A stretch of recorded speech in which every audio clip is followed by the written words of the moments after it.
50 days on the road at 50 years old. That was the vision of the journey. It was my grand experiment and a journey across North America on a motorcycle, discovering the best version of who I am, connecting with people, places, and my higher self. An overland motorcycle journey and a journey of self-discovery. I was traveling from Florida to the west coast of the United States and back within 50 days. There was no firm plan. I was free to explore and no real deadlines each day. I wanted to let go of some of life's baggage, to lighten the load, to live in the moment, and to connect with people and places along the way. My hope was to simply enjoy being on the bike, to see the sights, and to accept what comes.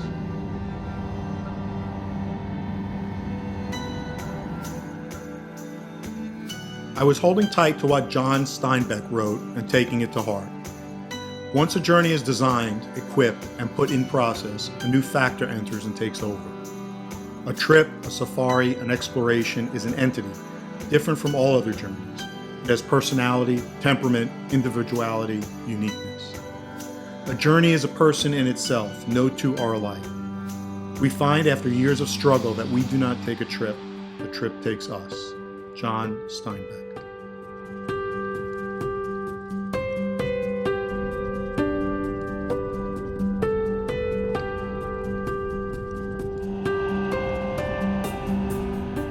This is the real secret of life. To be completely engaged with what you are doing in the here and now, and instead of calling it work, realize it is play. Alan Watts.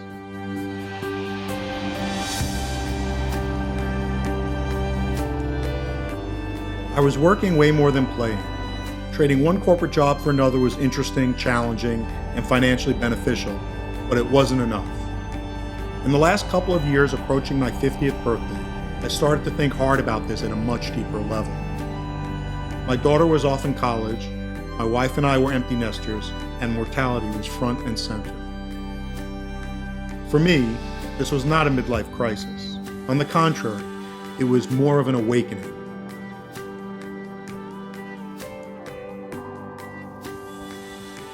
To be alive in the world, Jackson Browne said it best. To open my eyes and wake up alive in the world.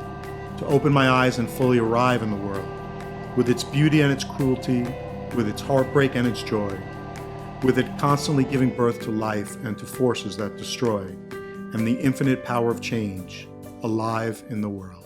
Jackson Browne.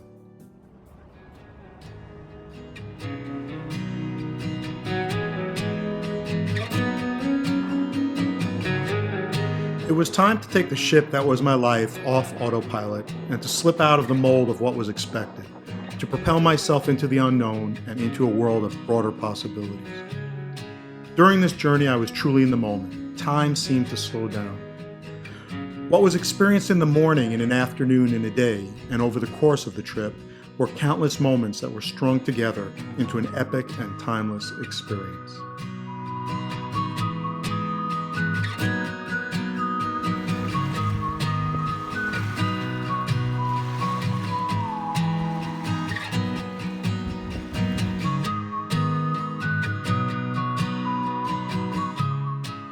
It was all very exciting and scary at the same time. Leaving a great job a few months before my 50th birthday and setting a vision that extended slightly outside my comfort zone definitely took adjusting. I did take comfort in the fact that I would have no regrets for these decisions and for making the journey. That I would only regret not taking this leap of faith at this point in my life.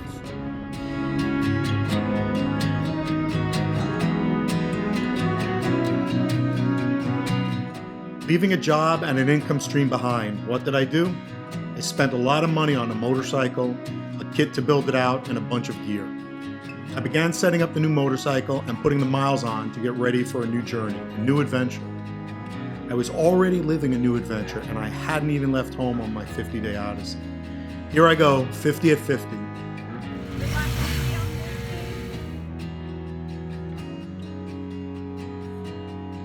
I knew once the wheels started turning that over time I would find the rhythm of the road.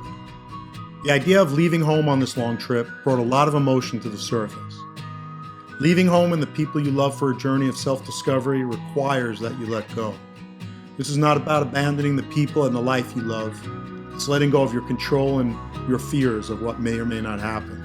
It's about giving yourself permission to live in the moment.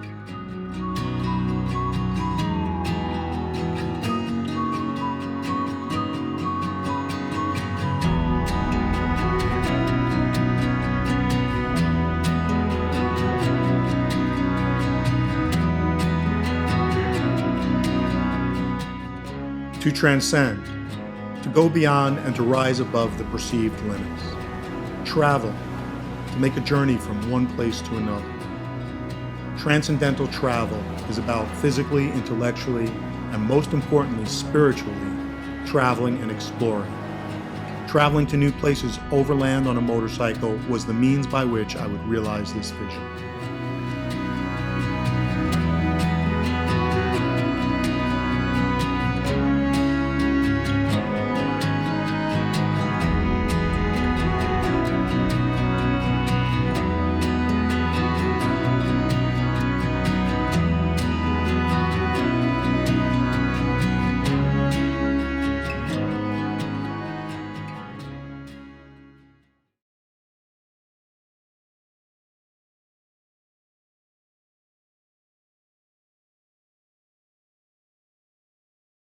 There was nowhere to go but everywhere, so just keep rolling under the stars.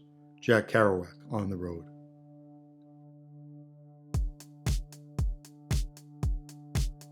Preparing for this trip had been the focus of my efforts over the last few months. You could say the adventure started back in early January. May 1st was the day when I embarked on the 50-day journey.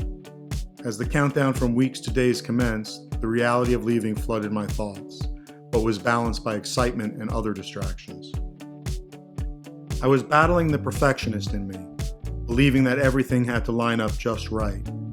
Accepting what is and what comes your way is part of the adventure, part of going with the flow. I was determined and committed to leave on May 1st. It was a date I picked, and it made for counting 50 days a bit easier. Last-minute preparations had continued literally to the last minute. Packing and organizing the bike, struggling to fit more than I needed, and then filtering through the stuff consumed my final hours at home. This was a great distraction from thinking about the reality of leaving home for 50 days. The bike was packed and ready. I was geared up and ready. It was time to go. I kissed Jeanette goodbye and she took some video and pictures. Everything was working fine on the motorcycle. As I pulled away from the house, I wasn't thinking about 50 days. I simply was happy to be on the bike. The wheels were turning. All my dreaming and planning resulted in the rubber meeting the road, literally.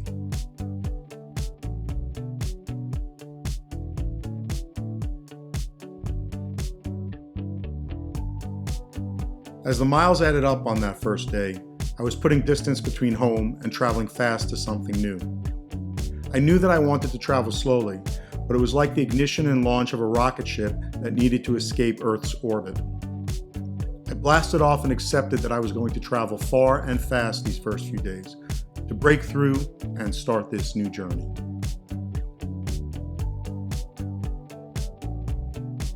About 10 hours on the road and a total of 585 miles. I traveled from Boca Raton, Florida to Troy, Alabama. Much of the day were highway miles, but also a few smaller back roads mixed in to make it exciting. I always remind myself that what you see along the interstate is not representative of the area. As this trip progressed, I was going to be diligent in seeking out back roads and towns away from the interstate. I wanted to get a taste of the real America. I knew those places were out there, cool towns and cities with their own personalities. I just wondered if it was getting harder to find. On these first few days, I would travel far and fast. You feel so connected. Now you're driving new heights. Every sense and dimension. Now you're on the highway, Transcendental highway. Colin Hay.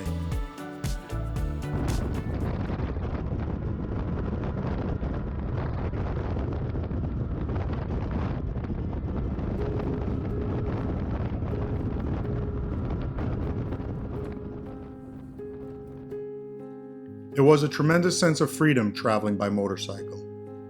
Each day I started out with an idea of a route. I had a sense of where I was going and what the opportunities were, but I had no firm destination or time of arrival.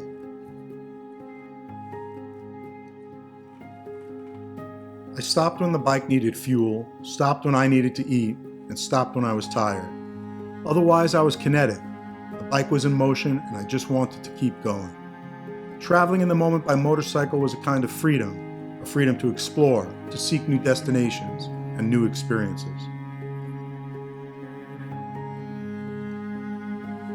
As I was having all these great feelings of freedom on the road, it was serendipitous that I'd be passing through Montgomery and Selma, Alabama. I turned my attention to the history of the Civil Rights Movement and how hard people fought for basic freedoms and universal rights. Seeing the monuments and landmarks of the Civil Rights Movement, as well as riding over the Edmund Pettus Bridge in Selma, served to underline the importance of freedom, both from an historical context and of today. It was where voting rights marchers were confronted by police in 1965 in Selma, in an event that came to be known as Bloody Sunday. The Edmund Pettus Bridge is a place and symbol of the Civil Rights Movement, yet it is so incredibly ironic and sad that the bridge was named Edmund Pettus in 1940, 3 decades after his death and many years after the Civil War. Edmund Pettus was a U.S. Senator, a decorated Confederate general, and a leader in the Alabama Ku Klux Klan. It's now more than 55 years since Bloody Sunday, and over 155 years since the end of the Civil War. The bridge has carried that name for over 80 years. The Edmund Pettus name belongs in a history book as a record of the past, not on a bridge.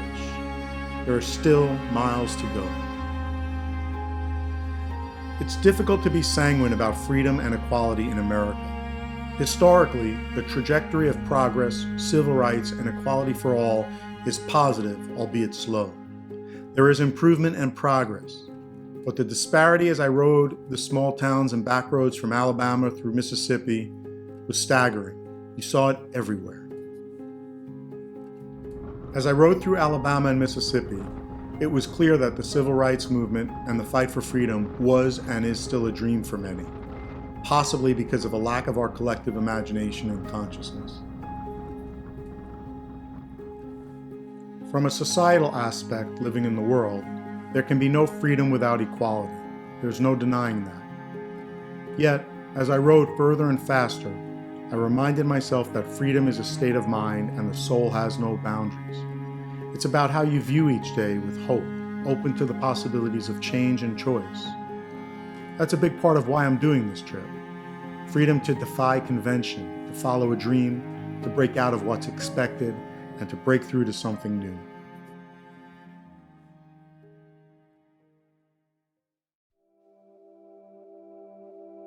I was still traveling too fast. 1,500 plus miles in 3 days traveling through Florida, Georgia, Alabama, Arkansas, Mississippi, and Oklahoma. Still traveling faster than I'd like, but I was excited to go west. I rode past my quota of Dollar General stores for this lifetime, so maybe I just needed to get to a place that had a unique personality. I passed through Hot Springs National Park, Arkansas, and then onward for a ride through Kachita National Forest.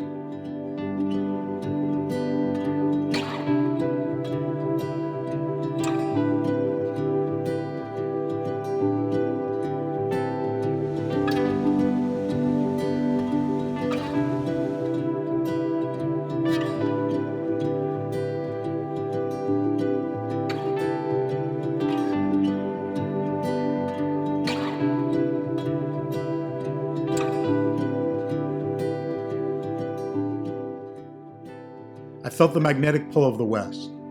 The deluge of rain and thunderstorms while I was heading to the Ozarks was pushing me west as well. The rain squalls and weather radar made turning west an easy decision. There was a stopover in Shawnee, Oklahoma for the night. I would be heading to New Mexico tomorrow.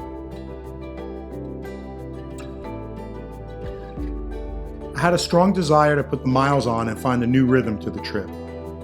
I knew it would be a few more days on the road before I would settle in and find that rhythm. There would be new surroundings and new energy on the horizon.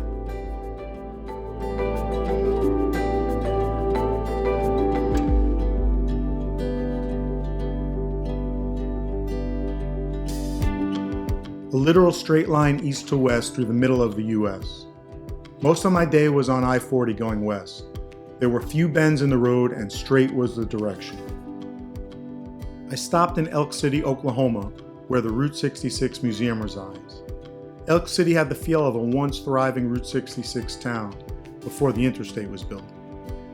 As I rode through the vast plains and prairie along I-40 and Route 66, I thought about those brave, crazy souls who crossed this terrain coming from the East Coast and heading to a new life out west. Wagon trains. So much history and pioneering spirit that built this country. The constant wind led me to think about the plight of those living on this route in the early 1900s and during the Great Depression. The Great Plow-Up, the worst man-made environmental disaster in the USA. It turned 5.2 million acres of native grassland into a great dust bowl in a decade or so of immense suffering. Now, about 100 years later, the science tells us that we're at the precipice of another environmental disaster of our own making, one that is global. Travel can be and should be an immersive experience. It informs. It is a truth-telling experience. You can't turn your head away or change the channel. You see it firsthand. You feel it firsthand. And there is a knowing that follows. There is an awareness of the world that comes, and most importantly, of one's being and place in creation.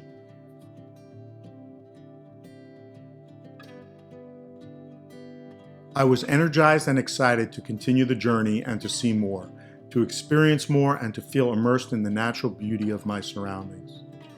Tomorrow I would get to Santa Fe and would begin a new phase of the trip. It was a big milestone to have reached New Mexico. It was a gateway to the next level of my experience on this journey, and I was ready to take it all in.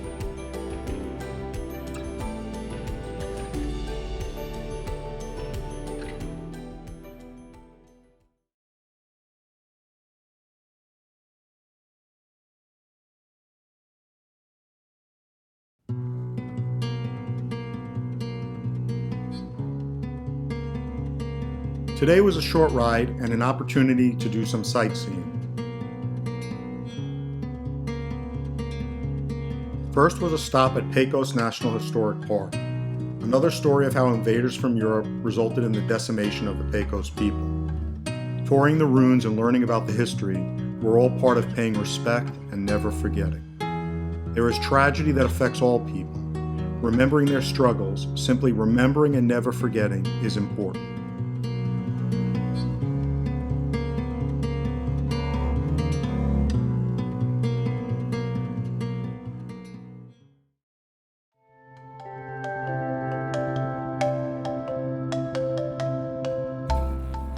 Leaving Pecos, I went into Santa Fe.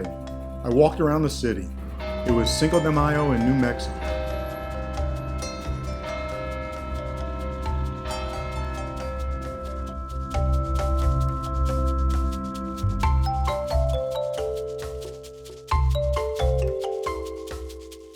A margarita and too much red and green chili happened.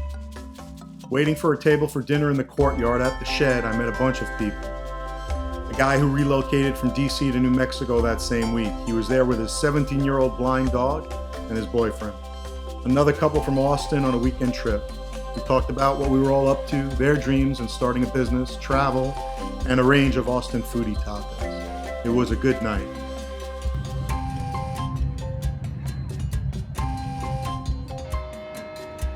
New Mexico, Cinco de Mayo in Santa Fe. There was a new rhythm to the journey. The adventure continues.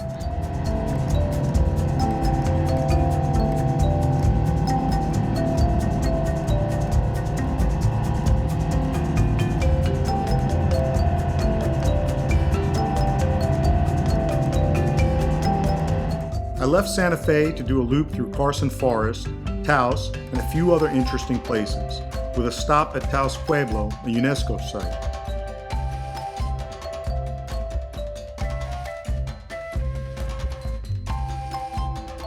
Arriving at Taos Pueblo, I got off the bike. I had planned for a quick walk, but a guy getting into his car mentioned where to buy tickets and where to catch the tour. Conrad had the look of a cool hippie, much like my dad. He emphasized that the Taos Pueblo tour was a must. We got to talking, and I answered Conrad's questions about what I was up to. He was excited to hear my story, and I was excited to learn about his move from North Carolina to New Mexico a couple decades earlier. We talked about what it was like to live in Taos, about his desire to live a simpler life. We talked about the middle way and a common sense approach to life. We talked and talked. Time passed and the conversation was easy. A chance encounter that I felt richer for. We took a photo, wished each other well, and I went off to the Taos Pueblo. What makes a good ride great? The people you meet on the road. Thanks, Conrad, for the great conversation and the top travel tips. Taos Pueblo is a UNESCO site. I visited and did the tour, which I highly recommend. It's a very moving and tragic story about the plight of Native American people, which is all too common a theme from history. Battles and conquests with European invaders to massacres at the hands of the U.S. cavalry, but the tribes continue to persist, to carry their traditions and culture forward. The picture of the graveyard contained only the remaining bell tower of the church that was bombarded by the cavalry. There were 150 women and children inside. None survived. History matters, and the story of a people's perseverance in the face of tragedy is an important lesson. There are families still living in that pueblo today. History matters in the way that it informs us about this exact moment. History, this memory, this karma, this suffering, it is what we seek to transcend.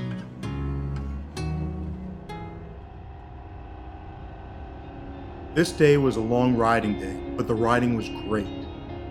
I didn't feel as if I had a destination or deadline. I just wanted to keep riding. Santa Fe, New Mexico to Pagosa Springs, Colorado. But first I did the Enchanted Loop. With stops in Taos, Taos Pueblo, Red River, Eagle's Nest, and Angel Fire, the day was full of timeless moments and spirited riding.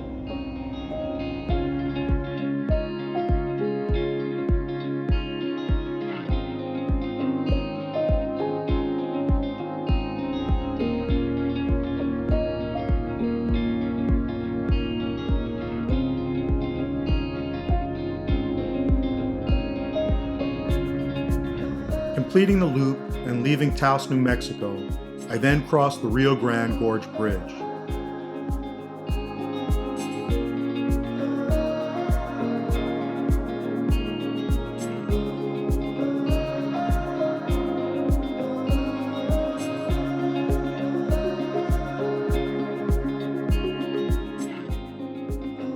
It was late in the day, but I felt the pull of Colorado.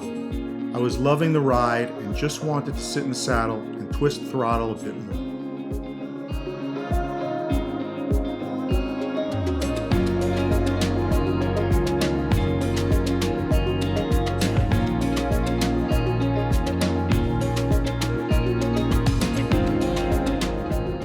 Heading to Pagosa Springs, it was several hours of splendid isolation on the road.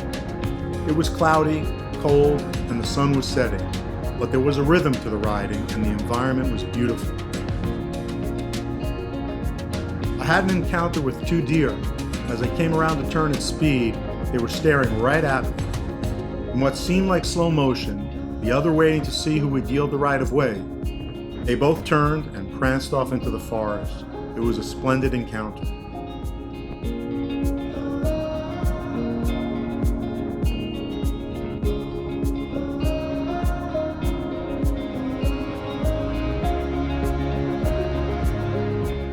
Pulled into Pagosa Springs, unpacked the bike, and headed into town for a late dinner and a beer. What a day, so much gratitude. There definitely was a new rhythm to the trip. The adventure continues.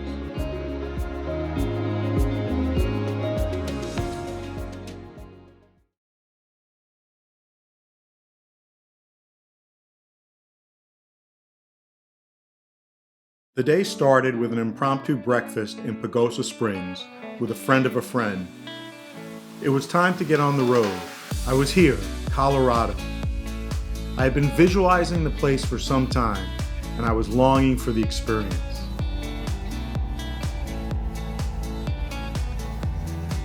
I would pass through Durango, Silverton, Ouray, ride the $1 Million Highway, and end up in Telluride for the evening.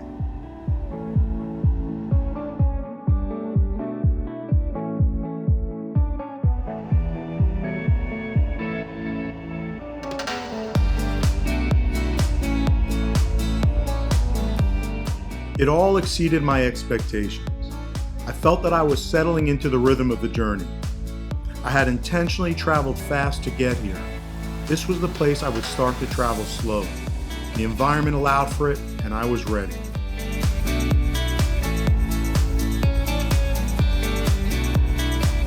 The $1 Million Highway in Colorado follows US 550 between Silverton and Ouray. It's only about 25 miles, but a spectacular ride. It's part of the San Juan Skyway, a much longer route, and a loop of about 235 miles.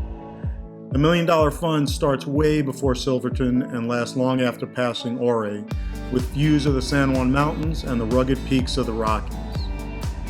It was a super fun motorcycle route, coupled with towns full of personality and nature that was awe-inspiring. The $1 Million Highway is a must. It was a great riding day. I left plenty more to explore, so I'll be back. I almost forgot, why the name? There's no one answer. Some say it's because of the $1 Million views or the gold left in the gravel used to pave it. Many have said you couldn't pay me $1 million to drive the road in winter. Yet others say that during the 1920s planning meeting, someone remarked that it would cost $1 million to build. Whatever the answer, it was a $1 million ride for sure.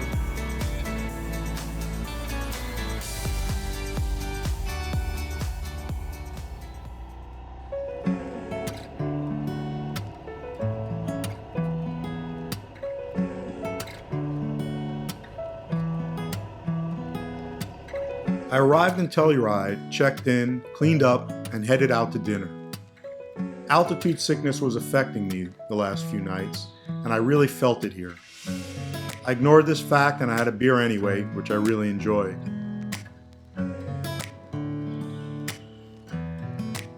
Today marked 1 week on the road. There was so much to reflect on. Tomorrow I would rest in the Rockies. A double overnight in Telluride was the new plan.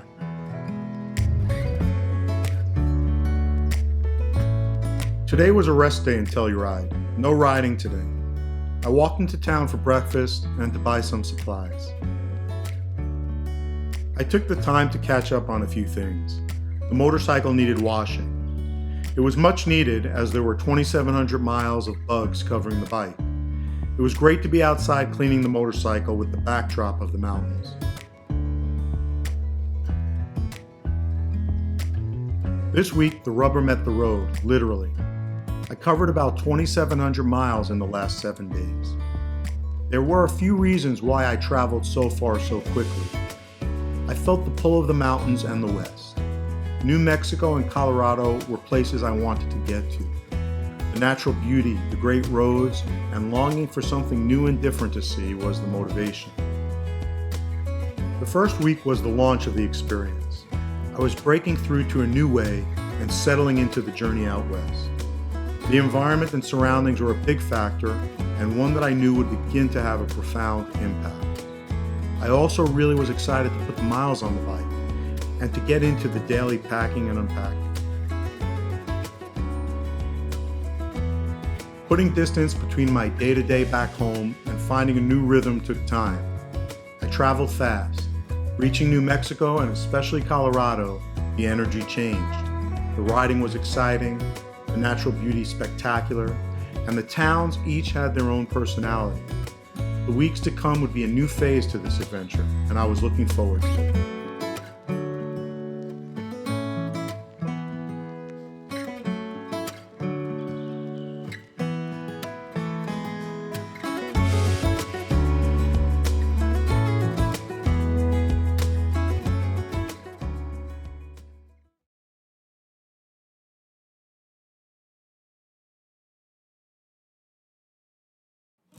A spectacular day, albeit another long one on the road.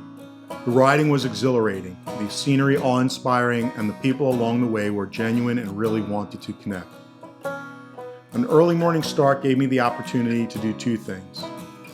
First, I quickly re-washed the bike from the layers of sand that now covered the once clean moto. Just hosing it off and drying it was enough. The temperature was 37 degrees, and the snowflake on the bike's display motivated me to work quickly. Not having a schedule, though, was liberating. Finally, I decided to walk into town one last time for breakfast. A real cafe Americano was necessary.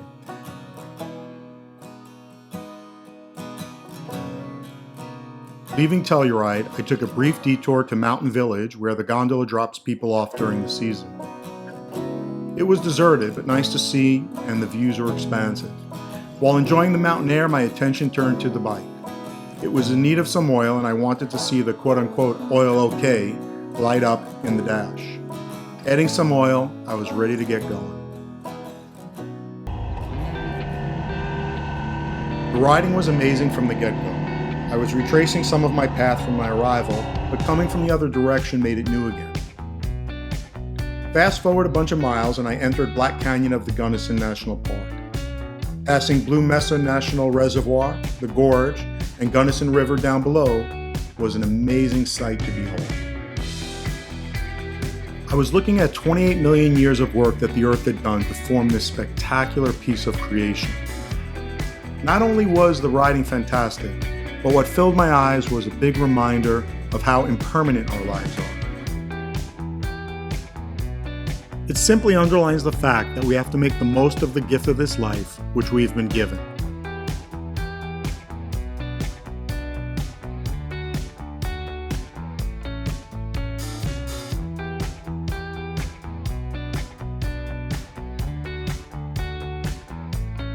I ran into a couple who were touring in a camper between their two homes in Colorado. It was clear they had done this route many times before, and yet they were excited to share their love of the area with me. In our conversation, the lady mentioned that they have a place in Paonia that they were heading to. I didn't think twice about it, but many miles down the road, it was lunchtime and Paonia was nearby.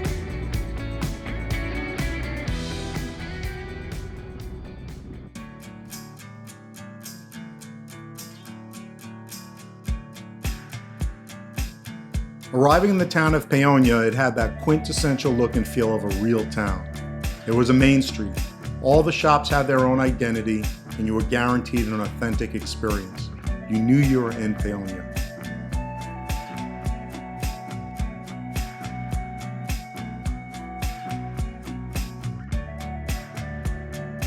As I was leaving Ollie's Ice Cream, which had a real working jukebox, a man and his dog were passing by out front.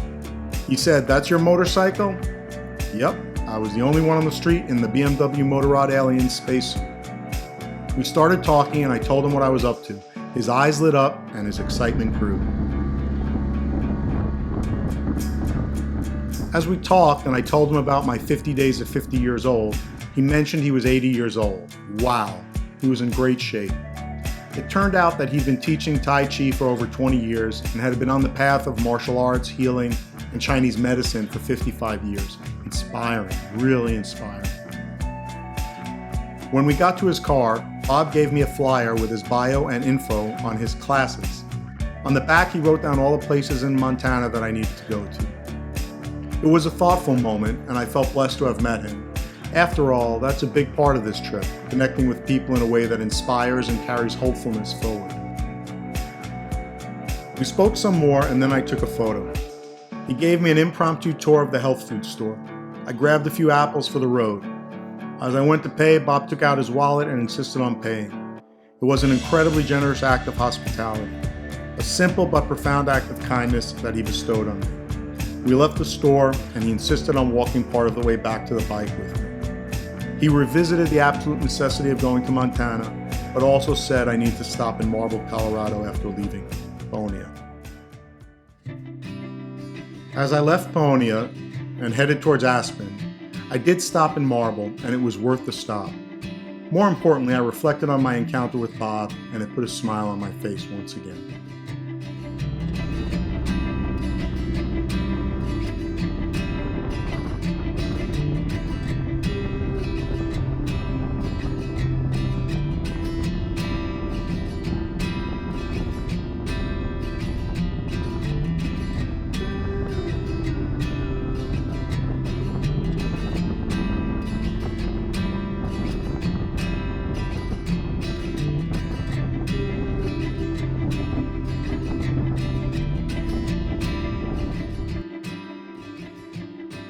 Arriving in Aspen, I reflected on another day full of joyful moments.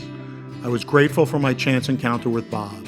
Travel is truly about the people you meet. Gratitude.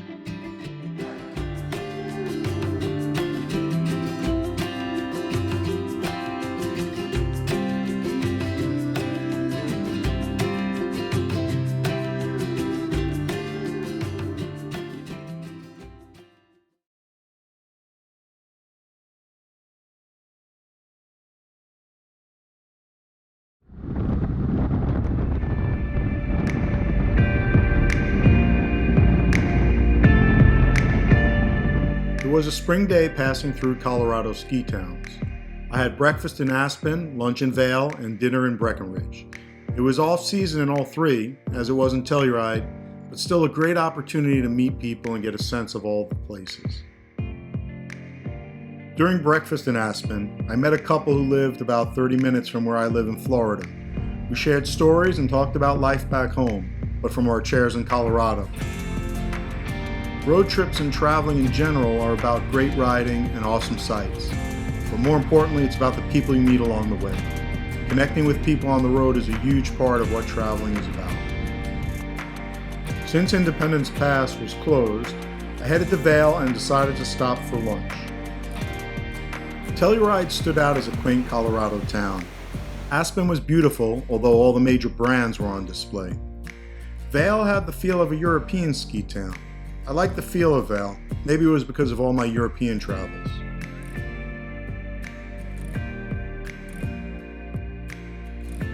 The people you meet. A restaurant manager with her 7-month-old baby in her arms as we talked about her life in Vail. A waiter who was originally from Serbia. A bartender who manages to go camping and hiking every weekend. And a local dude with a quiet, cool vibe. We talk travel, Colorado, and a range of topics. Everyone is always eager to share what they know and love.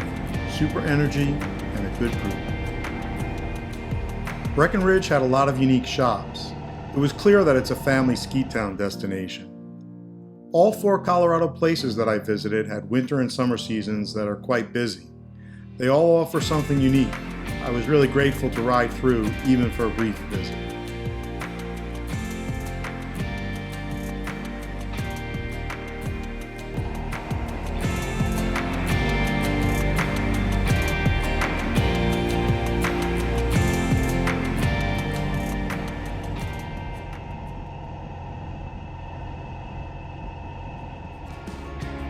The day started with breakfast in Breckenridge. I knew a big part of the trip was going to be about connecting with people along the way. It had been effortless and every day continued to amaze me. People were friendly, wanted to hear my story, wanted to tell their story, and they were always very encouraging. People along the road that I met were full of positive energy. The bike and the adventure riding suit definitely were great conversation starters. I set out for Rocky Mountain National Park. Leaving Breckenridge, the views were awe-inspiring. It was well into the spring, and people were still skiing at Arapahoe Basin.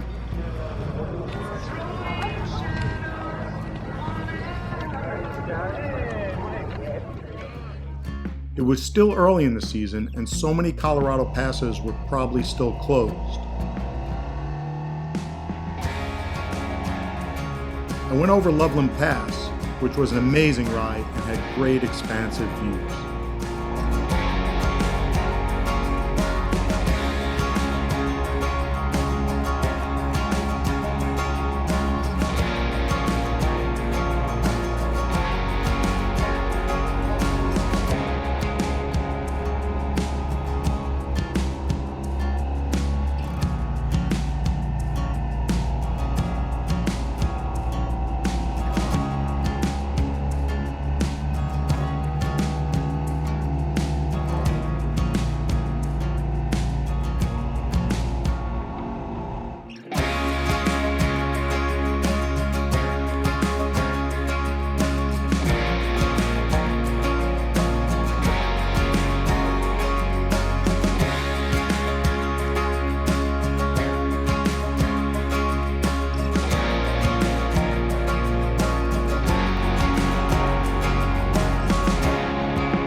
Time stood still as I enjoyed the day's ride north in Colorado.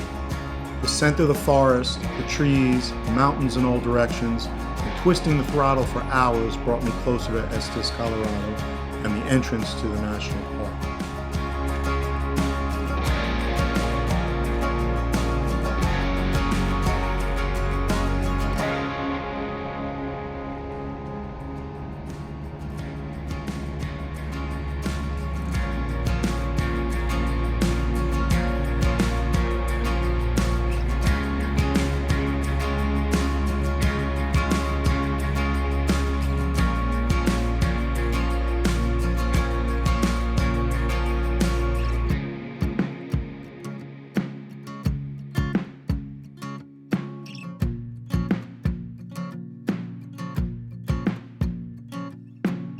It was a sense of accomplishment arriving at Rocky Mountain National Park. It was something that was envisioned, and I was there. The landscape and being in nature were energizing. I took the time just to be there, to be in the moment. Trail Ridge Road was closed, so it wasn't possible to cross the park from east to west. I decided to backtrack south a couple of hours, not too far from where I had started the day.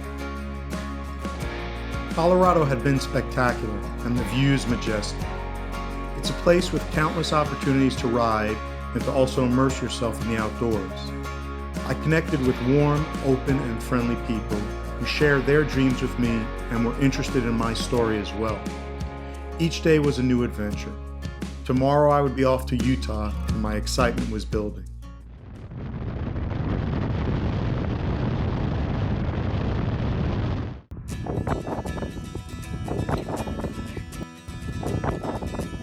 Today I rode from Silverton, Colorado, which was near Breckenridge, to Moab, Utah. Most of the day was on I-70 West, with the last hour on Highway 128 in Utah, which had epic views that say, "You're in Utah." During the long ride on I-70, the wind was gusting and incessant. It came from all directions, which made it hard to predict and difficult work. This was unlike crossing the plains in Oklahoma, where the wind was more or less constant out of the same direction. Here in Colorado and entering Utah, there was no predicting. It was like I was grappling with the wind for hundreds of miles.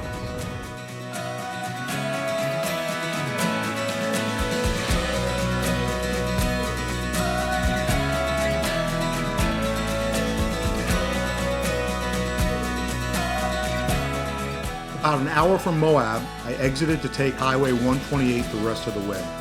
After a few desolate miles of landscape, the scenery dramatically changed. My senses were saturated, and the views screamed Utah. The formations and colors were bold and vibrant. It was the landscape that you see in the movies, surreal and unique.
To see it up close in person and to ride through this incredible introduction to Utah leaves you with a feeling of awe. The millions of years, or billions I suspect, that the planet took to form what you see before your eyes is something to wrap your head around. If this was a precursor to what I was going to experience in the coming days, then I was in for an exciting ride. As I rode into Moab, I reflected on the 12 days of the journey. What really stood out for me were the people along the way. What makes a good ride great? Well, it's the people you meet on the road. Connecting with people, listening to their story, and sharing yours opens up the door to greater empathy, understanding, and hope. When you travel, it's quite easy to be inspired by your surroundings. The landscape, the scenery, and all the beauty this planet offers does leave one with a hopeful feeling as well. I was feeling more connected to my higher self, to the world around me, and I was in the moment.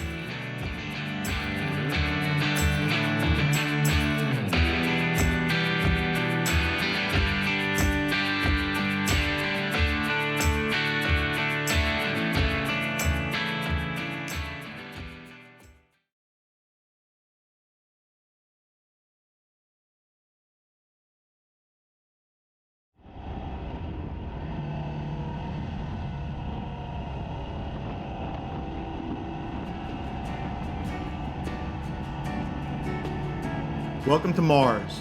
Utah either resembles Mars or the moon.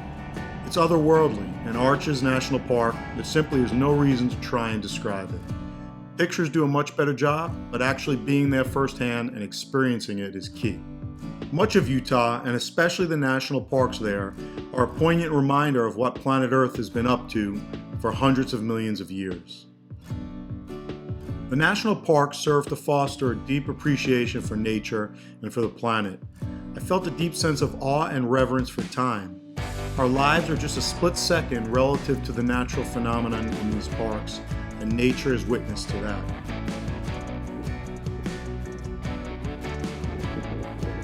From Arches, I headed to Canyonlands National Park.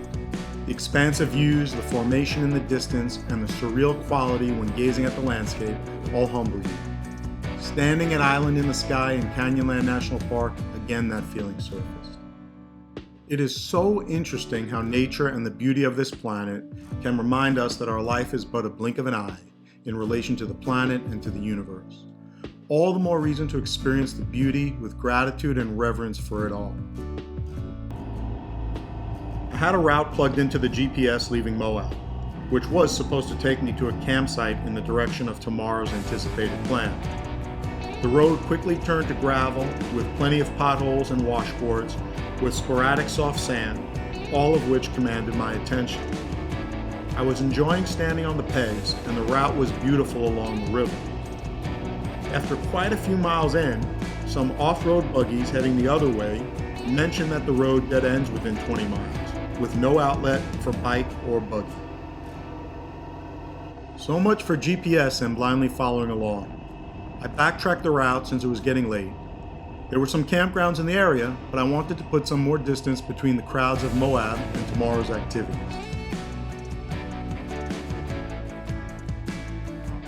I jumped on the main road, plugged in the campground, and opened up the throttle. I was passing Needles and a sign that said Campground Recreation and Camping. I decided to check it out. 6 miles off the main highway, I ended up at a campground called Wind Whistle.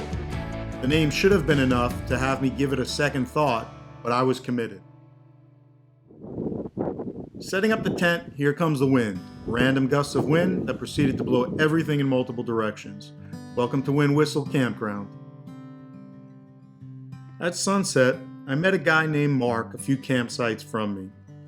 He was probably in his 70s, and I listened to his stories. A theme came out in his stories. He talked about letting go and not complaining. He talked about just being, and this is why he loves to camp under the stars. This was all said in reference to a friend he has who complains too much, but I listened intently. These were words that I took to heart. If there's nothing you can do about something, don't worry about it. Let it go. Be in the moment. That was his message. As the sky lit up with stars, we shook hands and wished each other a good night. The people you meet on the road, that's what it's all about. Warm me up, please. Shivering and freezing from a night camping in all too cold weather, I headed back to the main road around 6:45 a.m. I made it 20 miles down the road to Monticello, Utah, where I had the best cafe Americano and breakfast ever.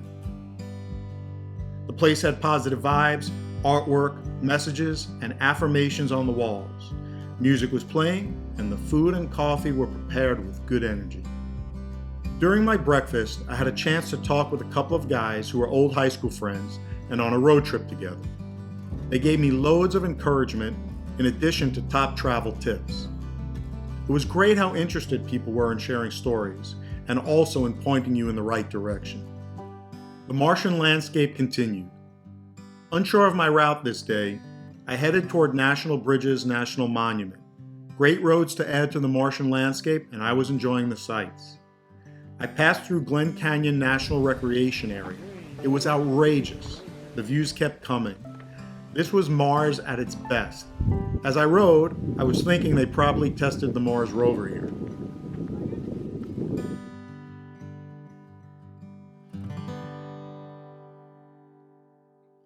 On the ride to Capitol Reef Park, the terrain changed dramatically. I was no longer on Mars. I was on the moon. The color changed, the rock formations. Everything looked different in the blink of an eye. Wait, I was back on Mars. Entering Capitol Reef, once again, the red planet revealed itself. I was happy to have found a hotel and take a long shower. It was another good day, gratitude. This day was the culmination of 2 weeks on the road. I was at the stage where this had become the new normal, traveling on the motorcycle. It was awesome, but I missed my girls. I would reflect on the 2 weeks during the ride tomorrow, and would look forward to pulling together some of the moments in pictures and writings.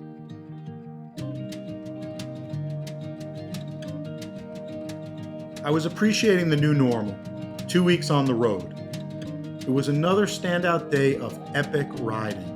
Utah is an amazing place to ride, in part because of the otherworldly scenery, but also the terrific roads. Utah is vast, the terrain varied, and the sights unique.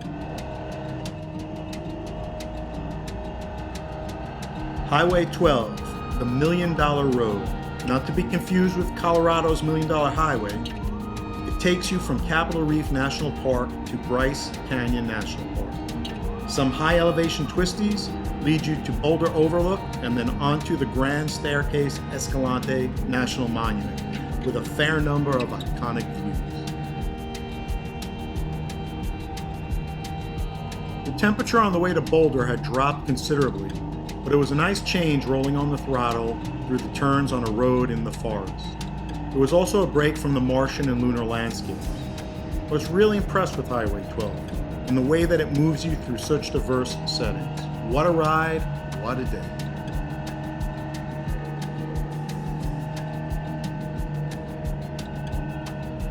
It might sound peculiar, but maybe I was becoming a bit numb to the sheer splendor. Maybe it was becoming too normal, seeing such miraculous natural wonders every day. I think a rest day would be needed to reflect on the experiences. There was probably a lesson in this for day-to-day life about not taking things for granted. When certain things are a regular part of what you experience frequently, it becomes the new normal. Practicing gratitude for the regular day-to-day stuff and people in your life is equally, if not more important, than being grateful for those extraordinary things.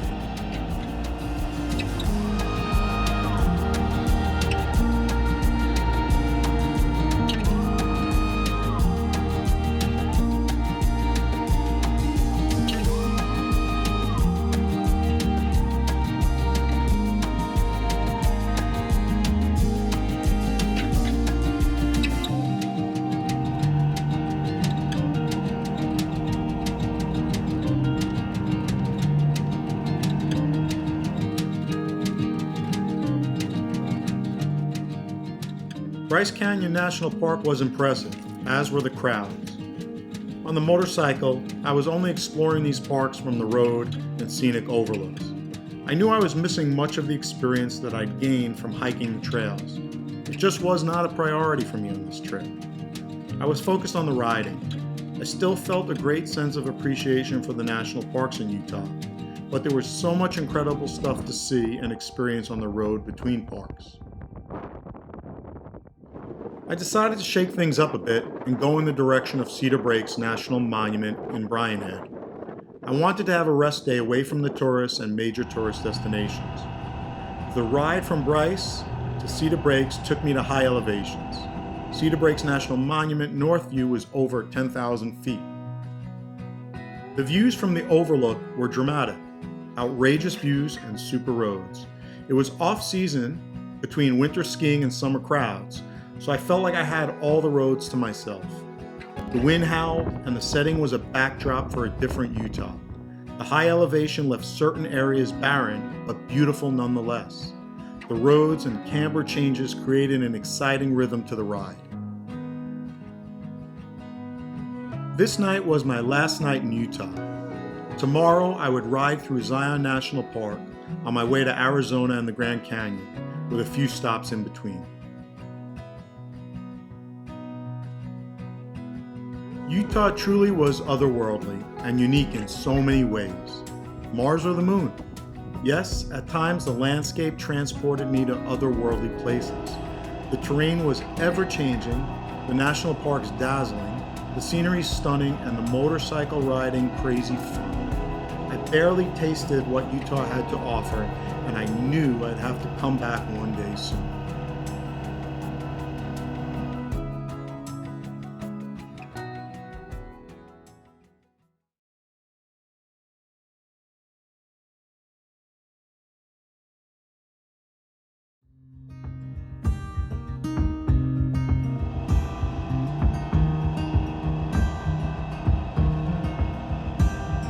This was a huge riding day that took me from Utah to Arizona. The first stop today was Zion National Park on the way to the Grand Canyon. Zion was the perfect encore performance for Utah. Like all the national parks in Utah, the experience riding through gives you a profound appreciation for this planet and the natural beauty. Zion was impressive. I was sure my experience would be elevated if I took the time to hike and walk the trails and not just ride through on the motorcycle. I was happy to have had the chance to pass through Zion, but it was so over capacity. It was crowded and overflowing with tourists.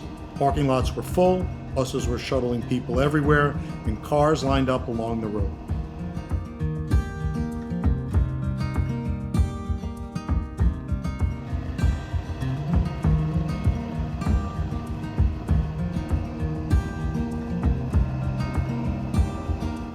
All these destination places in Utah were worth the trip.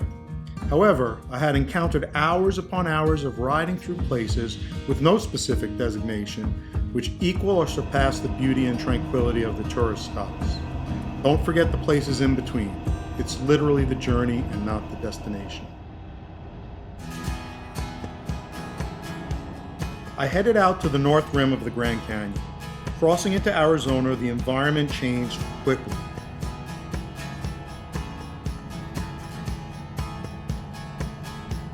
The ride to and through the north rim of the Grand Canyon was windy. The remnants of forest fires or planned burns occupied a big portion of the landscape. Twists and turns, upshifting and downshifting, enjoying the ride, and I arrived at the north rim in the Grand Canyon Lodge. I wasn't staying there, just there for the views.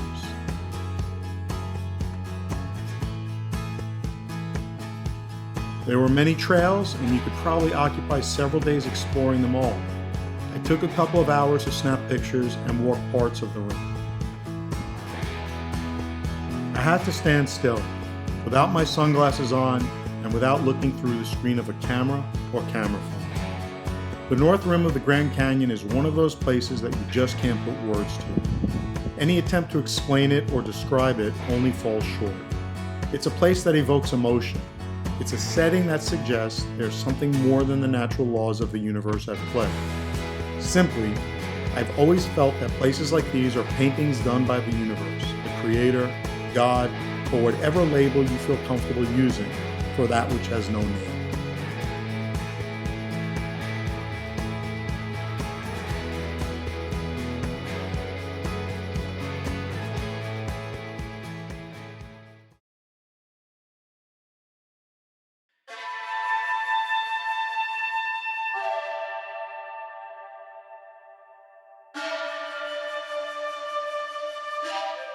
Leaving the Grand Canyon North Rim, I made my way deeper into Arizona. The setting was dramatic and screamed Arizona. It's the picture from every Western movie you've seen, the red cliffs and the desert. The vastness and the formations in the distance, the haze on the horizon, and the canyons with a ribbon of road weaving through the fabric of Arizona. I was on the motorcycle moving through this environment.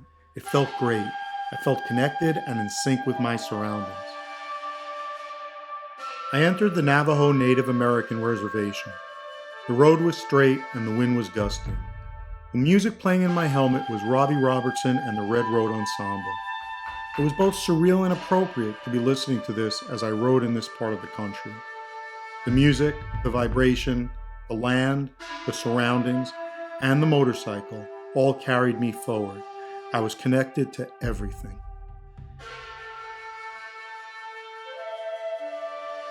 As I continued riding, it was getting later and later. This part of the route was pretty desolate, with not many places to stop. I was going to have to push to the south rim of the Grand Canyon, and that would get me there after dark. Pulling in late, I was happy to find a place. I unloaded, changed, and grabbed a beer and a sandwich. I was at the south rim, I was safe, and it was a good day. Gratitude.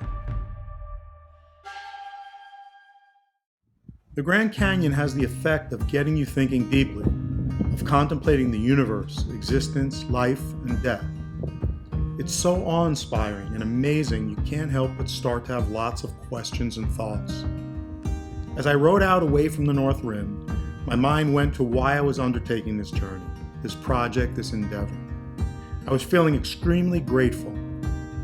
Moments, experiences, and adventures that are big or small are the things that punctuate the story of our lives. It's the thing that marks the way things were and how things are evolving. The adventure for me was a natural process of my life and maybe fated to happen by the universe. Simply, I took a deep breath and I was exhaling for the length of this journey. It was an endeavor of the soul and the journey was a meditation.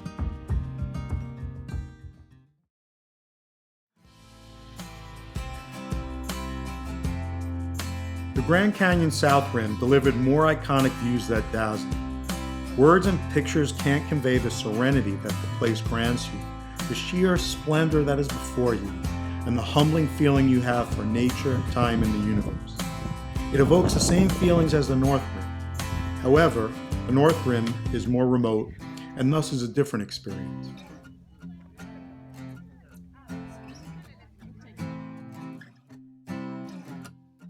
The Grand Canyon South Rim definitely attracts more tourists compared to the North Rim, but the energy was still good and people were having fun. I was concerned there might be the Disney World effect. Instead, there were plenty of overlooks and trails.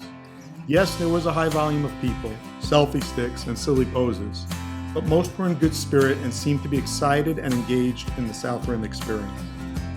I took a brief ride along the east rim of the Grand Canyon, but quickly turned toward making my way to Flagstaff and the Overland Expo West. I had purchased the weekend pass with motorcycle camping and wanted to give myself time to find my way and get set up. It was a last-minute decision within the last few days. I knew it was happening and heard several ads for it on the Adventure Rider Radio podcast a few days ago. My planned route and the timing lined up.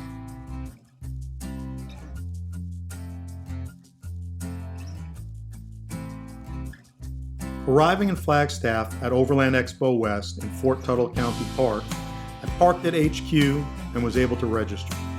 Tents and motorbikes are scattered across a section of the pine forest with no designated sites. The guy in the distance waved me over and pointed me to an area next to his that was open, a friendly invitation that was very much welcome. There were 3 guys there in an impromptu camp. I would come to find out later that 2 were friends who rode from Southern California, and the 3rd was from Vancouver, and he joined the group much like I did. We all walked the dusty trail to the expo and visited some vendors.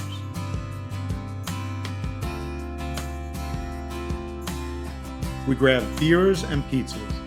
Everyone took turns buying more grub and brews.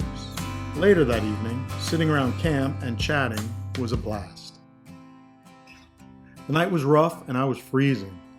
The problem simply was that my sleeping bag wasn't adequate for these temps. I wasn't enjoying sleeping in the tent. I was trying to survive till morning. I slept intermittently, waking up cold and in pain around 5 a.m. I was just happy to survive the night. Fortunately, one of the vendors was selling an internal sleeping bag liner that would improve the temperature range of my sleeping bag by another 25 degrees. I made the rounds with most of the vendors, followed by beers and lunch. Early beers, but then again breakfast was at 6:30 a.m. Overlanders, adventurers, authors, and presenters. I attended talks by Tiffany Coates, Sam Manicom, and Ted Simon. This was my second Overland Expo, and second time having the opportunity to hear Sam and Ted in person. All the sessions were informative, but more importantly, inspiring, with plenty of smiles and laughs mixed in. I returned to the camp after the talks and met up with the rest of the guys. After hanging out and chatting further, I decided to call it a night. It was a cold night again at 36 degrees, but I conquered it. I was happy to stay with the group and make the 2 nights of camping work for me. A great day. It went a little something like this. And now, it's time for something completely different.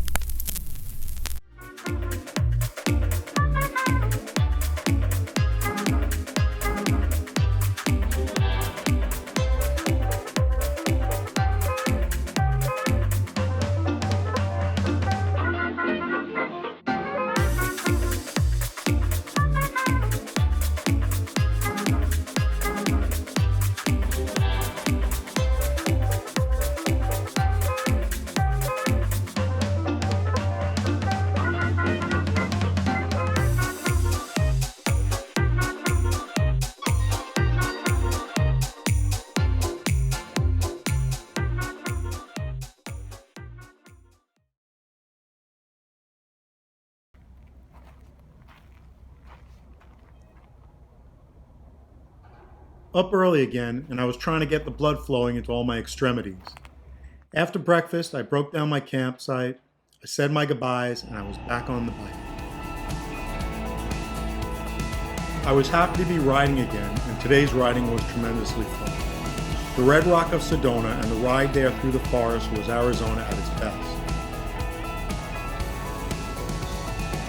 I took a detour to Montezuma Castle National Monument. That's the iconic picture we've all seen of the dwellings built into the mountain. Now I have my own picture. A Native American guy playing the wood flute there made for a very special visit.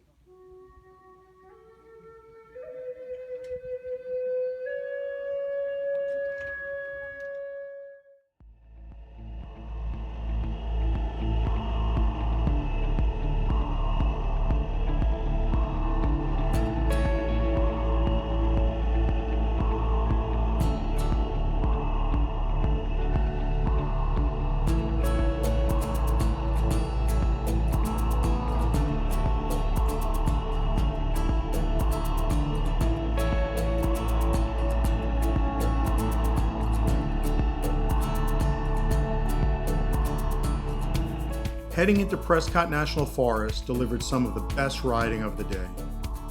It was a long-distance ride through twists, turns, and camber changes in the road, all with views that went on and on. I set my sights on traveling toward Los Angeles. The ride turned toward the desert and getting to I-10 West. I made it one exit before the California border on I-10 West. It was a good day. I was happy to shower after 2 days of camping and also to do some laundry. Tomorrow would mark the end of 3 weeks on the road. An incredible milestone that would only be made more meaningful because I would celebrate it by reaching the Pacific Ocean, thus officially having ridden across North America. I was at the border of Arizona and California. Quickly crossing into California, I felt like I had arrived. This day's ride would bring me to the Pacific Ocean, a major milestone. The idea of having ridden across the country, from the Atlantic Ocean to the Pacific Ocean, was now going to be a reality. I was approaching Santa Monica and I needed some theme music. Time for some Red Hot Chili Peppers. A couple of songs in my helmet, Californication, and then Snow, Hey Ho. What a cool vibe riding the end of I-10 and arriving with a view of Santa Monica Pier.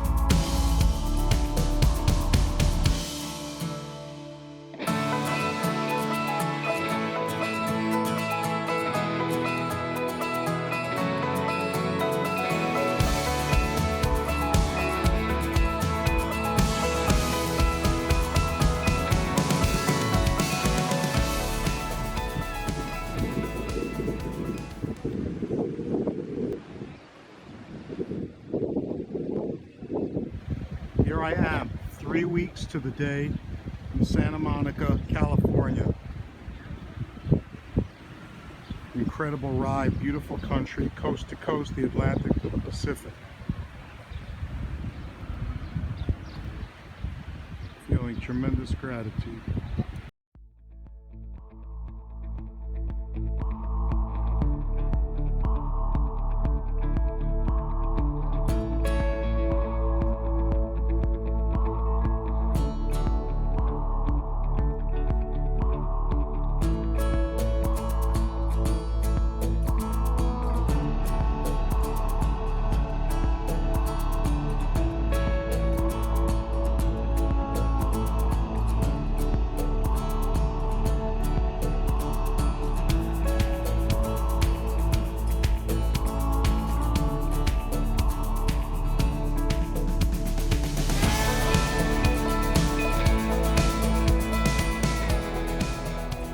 I then rode the bike to the pier and down onto it. I had done it. What a sense of accomplishment. The joyous, giddy feeling followed. I was there.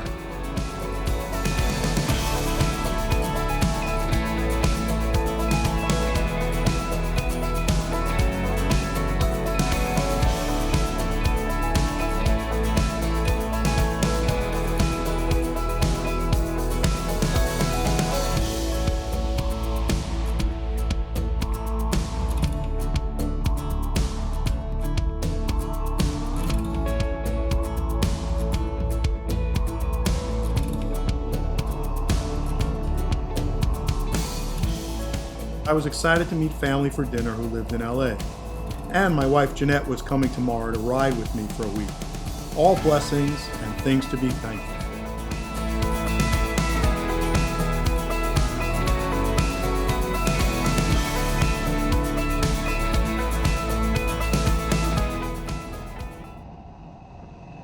for. Today I took an early morning ride on the 405 South to Long Beach to get the bike service. I was there from 8:30 a.m. to about 2:30 p.m. A long day at the shop. Regular maintenance needed to be done and new tires.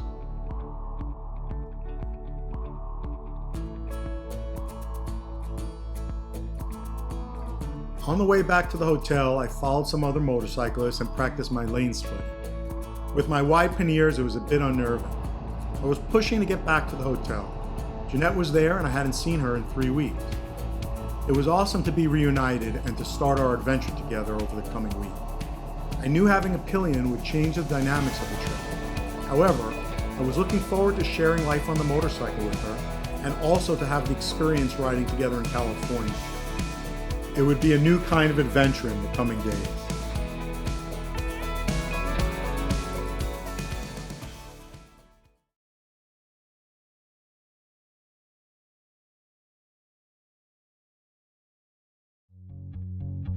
The bike was loaded with my wife Jeanette's stuff and mine.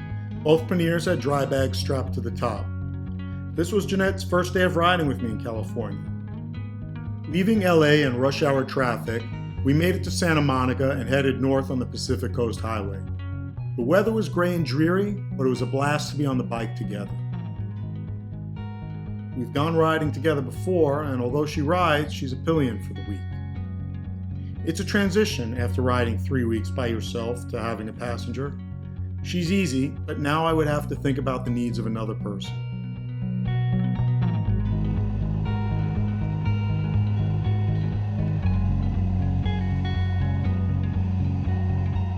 Riding out on the Santa Barbara Pier was the required touristy thing to do, followed by clam chowder and crab cakes. I think each twist and tangle of fate that brought my heart to you.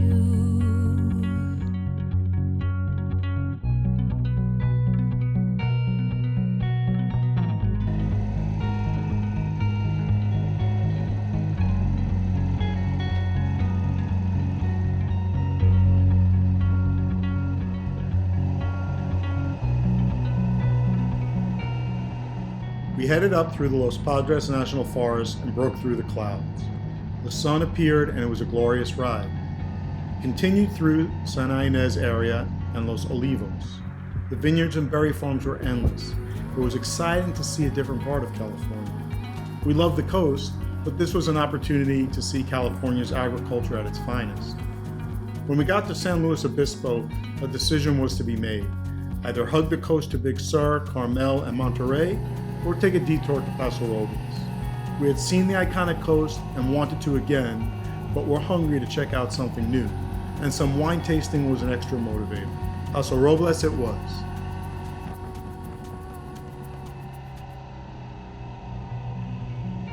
On arrival, we explored town and found a quaint motel at the right price, about half of what we spent on dinner. We walked about 10 minutes into town, did a tasting, and then were off to dinner. It was a calm day together and a great introduction to being on the road as a couple. I was looking forward to the week and excited to see Jeanette's enthusiasm for the road.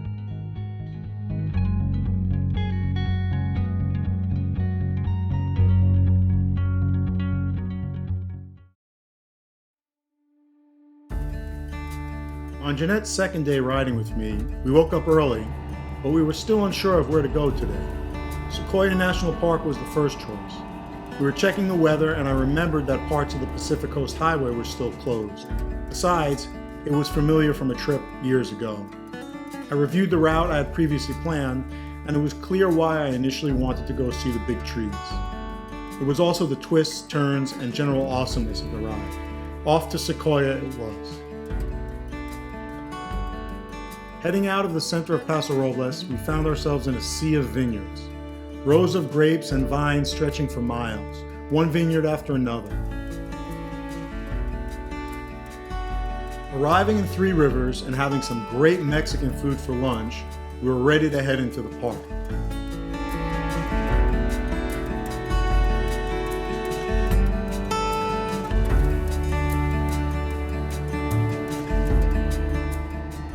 The riding was right up there with many of the great roads, including the Alps in Europe.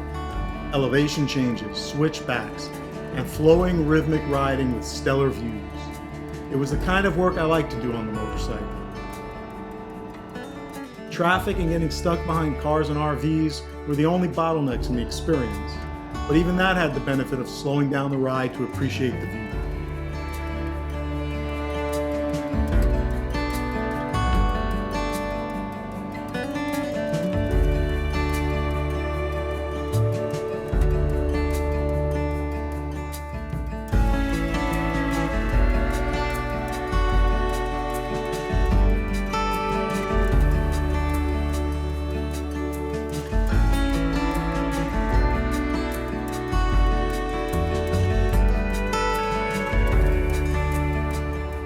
General's Highway to the giant forest for viewing the immense sequoias was the culmination of a great day.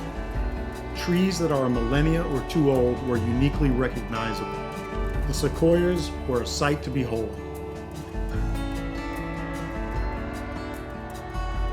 We continued in the national park and decided to grab a room at a lodge. A bit pricier, but it would position us for some super riding in the morning.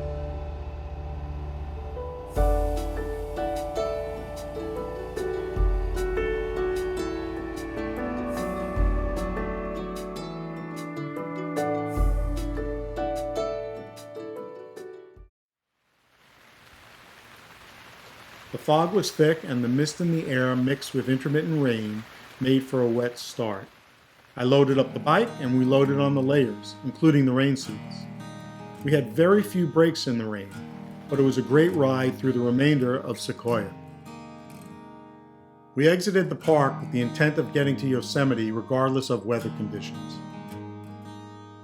We were elated to enter Yosemite National Park, even though the rain was coming down and the fog engulfed us like a heavy wet blanket. We climbed an elevation, the fog thickened, and the road twisted and turned. There was a break in the fog as we approached Yosemite Valley.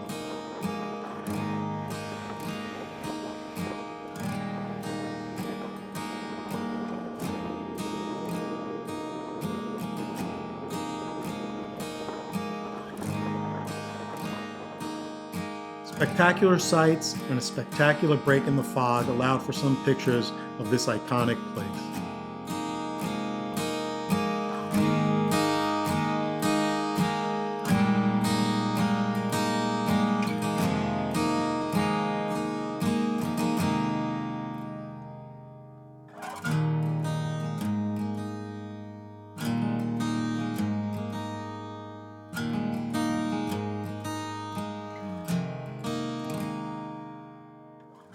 It was a long day as we were on the road for almost 9 hours and 285 miles, most of which was in fog, rain, and temperatures in the 40s, but it was still a great day.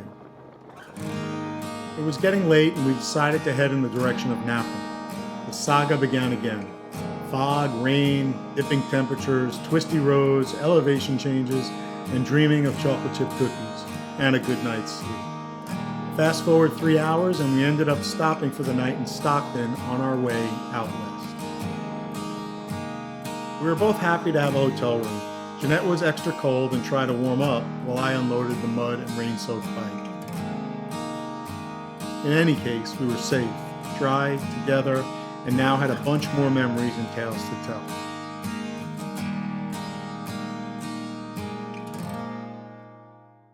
It was a late start today. We were recovering from a day of splendid riding in the rain, fog, and cold temperatures. We woke in Stockton and took our time getting ready.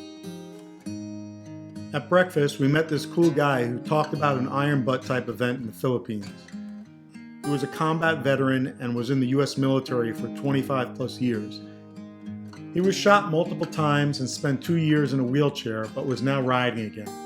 He was happy and had good energy, and you could tell he was a good dad. He and his daughter were talking it up, and it was clear she was proud of her dad. His focus was on living life, and his smile and the light in his eyes told you that. It was a great breakfast, and it was a privilege to connect with another family and hear their story. Leaving Stockton, we headed towards Napa. We made some calls and found a bed and breakfast in Cloverdale, California, north of Healdsburg. We entered Napa Valley and were happy to be past Napa and the Bottle Rock concert crowd. Heading up St. Helena Highway 29, then past Yountville, Oakville, Rutherford, St. Helena, and Calistoga, we were in wine country. The road, 128 out of Calistoga and up to Healdsburg, kicked ass in a good way. What a fun road, riding through Napa, Sonoma, and miles of grapes. Well, it's a magical place. The ride from Calistoga toward Healdsburg was a wave of twisties and a sea of vineyards.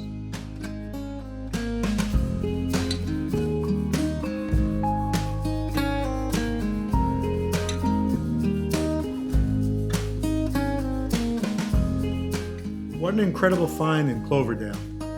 An historic bed and breakfast where the owners were also vintners and produced a great selection of wines. The grounds had a vibrant energy, and the attention to detail included a personal touch in the gardens, the porch, and the house with impressive rooms. Kelly and Young Wine Garden Inn was a welcome experience that was authentic and fun. Afterwards, we walked into town and went to the trading post to share an additional bite to eat. We met some more interesting folks, a dude on a weekend solo motorcycle trip, and we exchanged stories and road recommendations. It was a good day. Finding the B&B was the definition of serendipity, gratitude. It's about the people you meet on the road. It was a special night at the B&B in Cloverdale, but it was time for some riding. South to Healdsburg, we rode through this upscale special wine region town.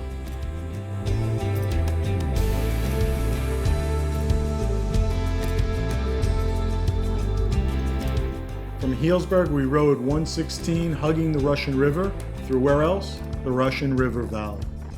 Vineyards and a sea of grapes, the road twisted, turned, and took us closer to the coast. It was a spectacular sight. The river pressed against rolling fields of grapes. The trees, the smells, the small towns along the way, and the anticipation of the Pacific Ocean all kept my hand on the throttle and the engine revving higher and higher.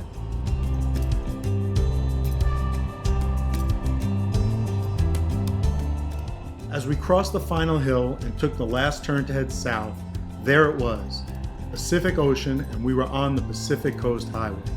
Epic views, an epic road, and some epic riding. Did I say epic? The view was surreal and was one of those sights that looks like a picture painted by the universe. We stopped at a couple of pullouts to enjoy the landscape and soak it all in, as well as snap one too many pictures.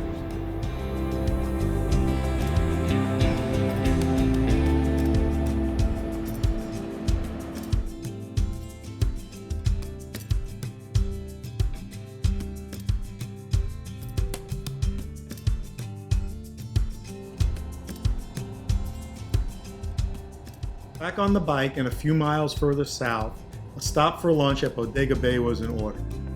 Peering out the window from inside the restaurant revealed seals playing in the bay.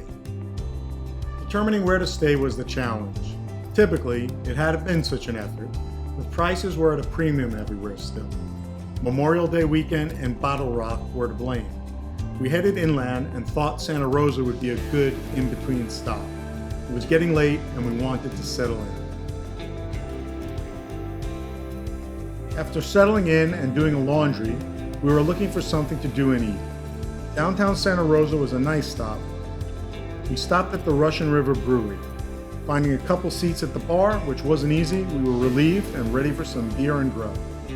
Several beers later, a pizza pie, and great conversation with those on our side of the bar and the other, we were ready to head back to the hotel. It was another serendipitous experience. Everyone exchanging their stories over a few beers. It's about the people you meet on the road.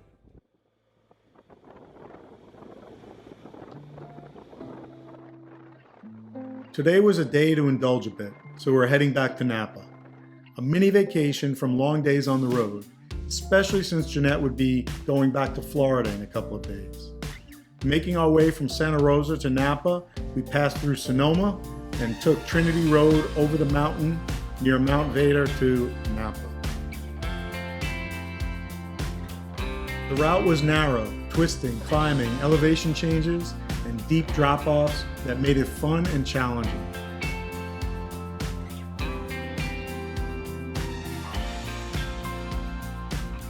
The descent into Napa was abrupt, and we were in the valley. Temperatures were reaching 95 degrees Fahrenheit on the bike. The heat was the kind that starts to bake you.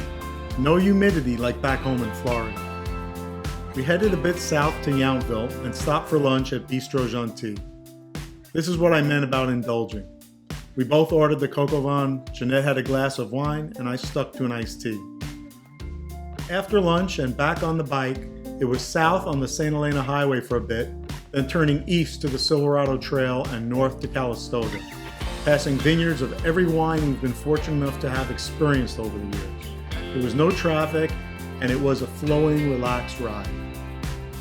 Arriving in Calistoga, we were soaked in sweat. Finding our way into the hotel room and a break from the 95-degree plus temperature, we cooled down, showered up, and headed out for hopefully a tasting or two. Dinner was at an upscale restaurant and it was a scene. Did I mention about indulging? It was an enjoyable dinner, and yes, a few more wine tastings. The walk back to the room was relaxing and the perfect end to a great evening. There was one more riding day together, and Jeanette had a great taste of the adventure. 4 weeks on the road. This week, Jeanette, my wife, joined me. I had been traveling solo for 3 weeks and was looking forward to sharing the experience with her.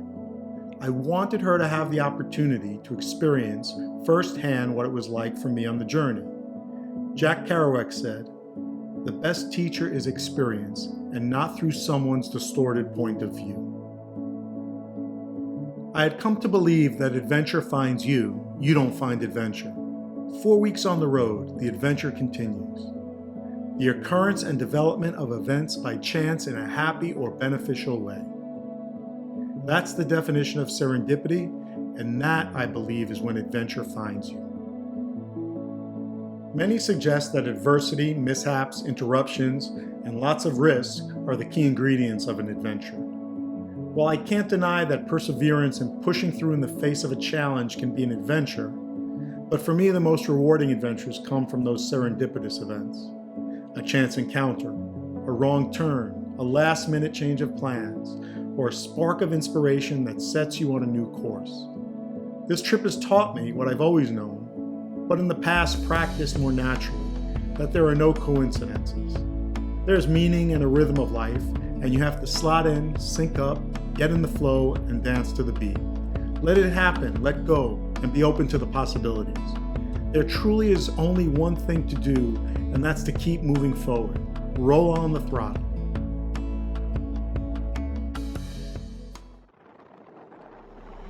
On the last day of the adventure with Jeanette, I was so happy that she enjoyed herself, was engaged, and embraced every moment. There was an adjustment from solo to two-up motorcycle travel, but that was part of the adventure. I was excited to have shared the experience. I picked an overnight that was close enough to San Francisco so Jeanette could make her early morning flight the next day. Sausalito was the right pick, a place with beautiful views and just a 45-minute ride to the airport. We left Calistoga just in time to escape the Napa Valley heat. Heading west to grab 101 South, we connected with a road full of sweepers and twists through vineyards. There is no shortage of sights and great roads in this part of the world. Getting off the 101 through Petaluma and on our way to Point Reyes, the environment changed. The views were expansive, the temperature dropped, and we began to taste the salty sea air in our helmets.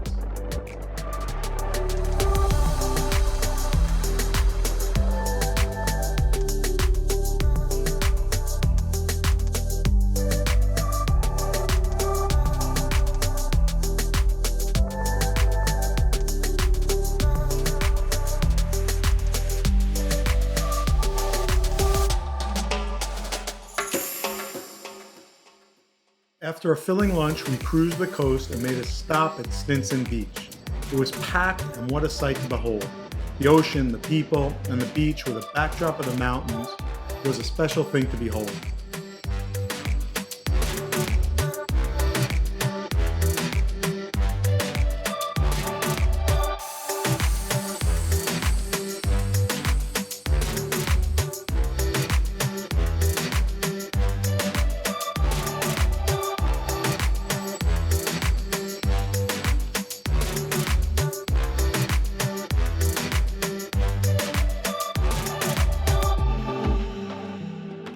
Riding up to Muir Woods and up over Mount Tamalpais, we were in Sausalito.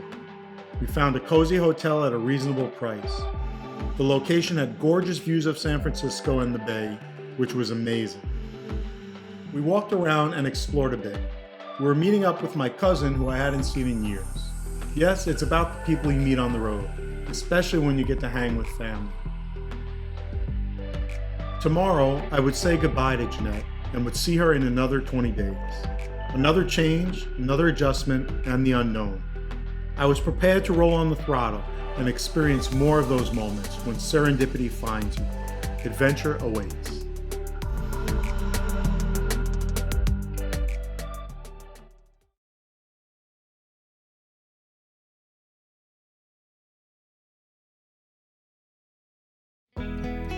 Traveling solo again with only the thoughts in my helmet, I started the day with an early walk and breakfast in Sausalito. The quietness and cool morning air coming off the water was calming and peaceful, but I was ready to ride. Within the hour, I was passing through Healdsburg, grabbing a glimpse of vineyards.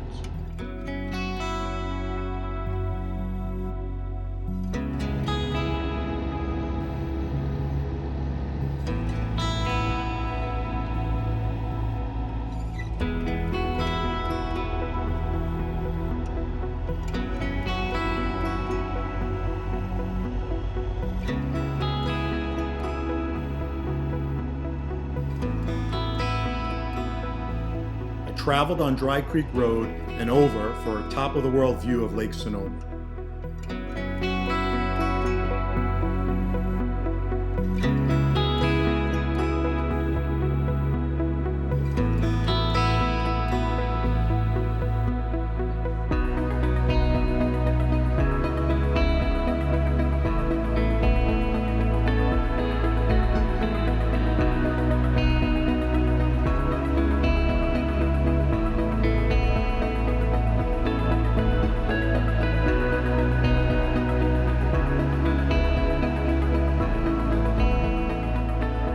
I was on Skaggs Springs Road heading to Stewart's Point on the Pacific Coast Highway. This was a road that I studied on the map and envisioned riding for a long time. It lived up to every expectation and then some. It went through forests, over hills, and the terrain changed as I approached the coast. Arriving at Stewart's Point and heading north on the PCH, it was beautiful, cold, and then there was the wind. The Pacific Coast Highway north of Stewart's Point was an amazing ride. Arriving via Skaggs Road, which is a definition of a motorcycle road, was a blast. Unfortunately, PCH was a blast also. The winds were gusting for many miles while the temperature continued to drop.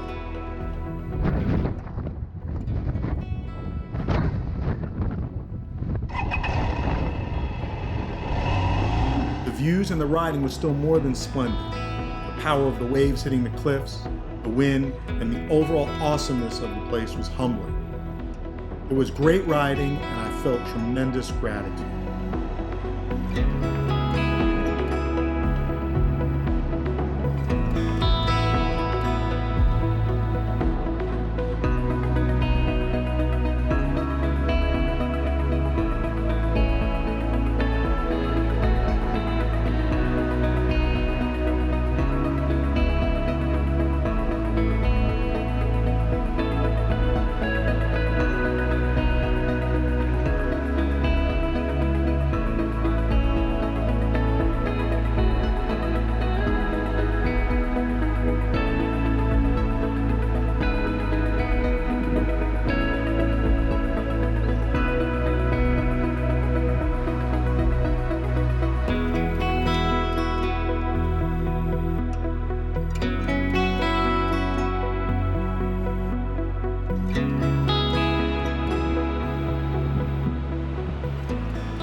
Passing through Fort Bragg and then up the PCH to where it becomes 101, I entered Humboldt County, the Emerald Triangle, which I believe is the largest cannabis producing region in the USA.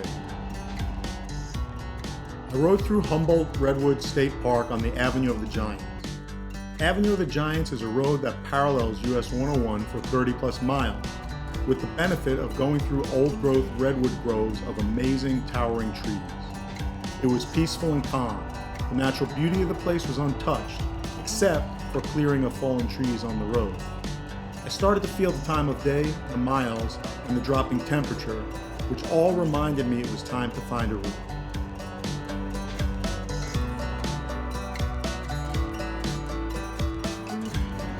I headed to Fortuna, where there were several places to stay, and guess what? Another brewery. This wasn't planned, but it seemed like more often than not, I was within a reasonable distance of a local brewery. It was either serendipity or there was just a lot of breweries in this country, maybe both. Checking into a motel and changing out of my motorcycle gear, I took my helmet hair and I walked for 5 minutes. Fast forward, however long it might have been, but I'll measure the time by a clam chowder, a burger, and 2 different IPAs. I was back in my room. Another great day and happy to have a pillow.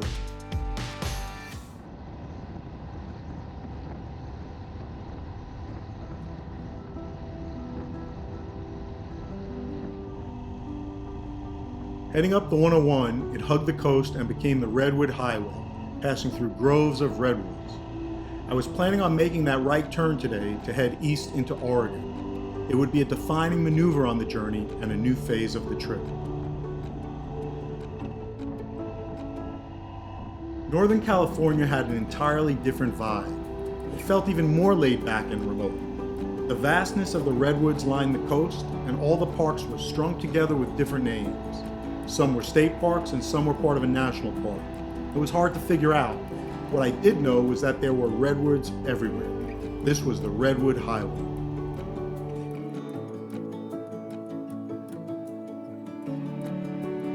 I passed through some Northern California towns.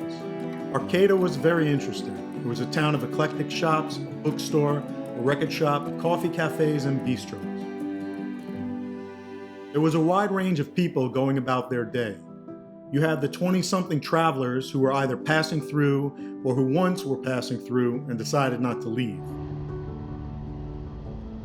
As you'll find in many of the California towns this far north, there was a population of homeless or panhandlers.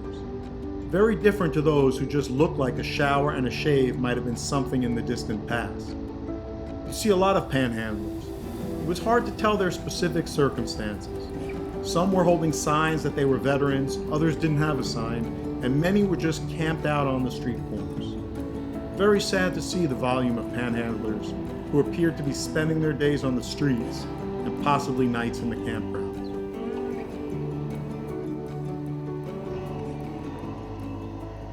Through forests of redwood trees, I found myself riding along the beach. I stopped and took the opportunity to take it in. I knew this would be my last encounter with the Pacific Ocean on this trip.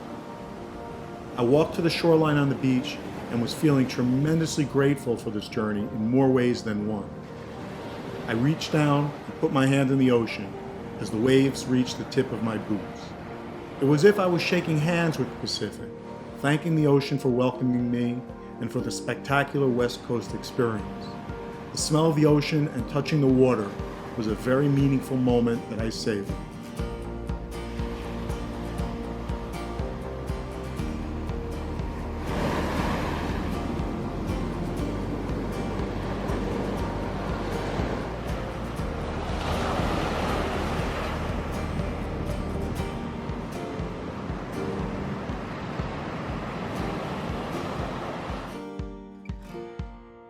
I continued to head up the coast and stopped for lunch in Crescent City, California, an appropriate place to start the northeasterly route and take that right turn.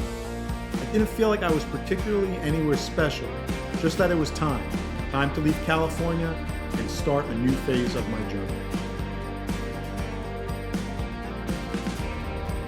Once again, I was on a road lined with redwoods, elevation changes, twists, and turns, but this time I was heading east. Entering Oregon really did mark a new phase of the trip. My focus was to get to Medford, Oregon for a double overnight, which was long overdue. I arrived in Medford and found a place with a great rate. On top of that, they had free happy hour beer, wine, and burgers. Jackpot. This was a great place to chill for a couple of nights and to take a day to breathe and catch up on things. A great rest day. Breakfast in the hotel was followed by a decent workout in the gym. The gym was followed by washing the motorcycle and repairing some leaky panniers. I did laundry and also needed to catch up on a few things. I had been doing all day, but it felt super to check a bunch of things off the list. No packing or unpacking today, just catching up. I explored Medford, but one day off the road was enough. I was dreaming about roads, routes, and tomorrow's ride to Crater Lake. I left Medford and made my way northeast to Crater Lake, traversing the Rogue River and some great roads.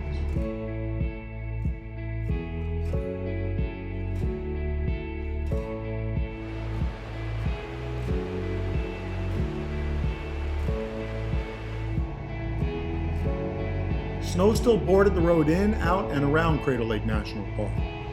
Arriving at the west rim, the sights were awesome. The reflection of the mountains and the pristine, still waters of the lake were spectacular. I had anticipated getting to Crater Lake before this trip began. It's one of those must-see destinations. Of course, it's one of those places that everyone photographs, but I wanted to stand there. I wanted to witness another act of nature from millennia past. It was formed 7,700 years ago by an eruption that destroyed a mountain, created a crater, and whose volcanic lava sealed the crater for what is believed to be the deepest freshwater lake in the USA. There were lots of tourists and picture takers, some of whom would never witness the lake except through the lens of their camera or screen on their iPhone. Even for those people so caught up in picture taking, there was an overall sense of awe that everyone shared. I stopped and looked at the lake with my own eyes. I took more than one deep breath in and exhale. I felt gratitude and thanked the universe for the pleasure of being there at that moment. And then I snapped one too many pictures.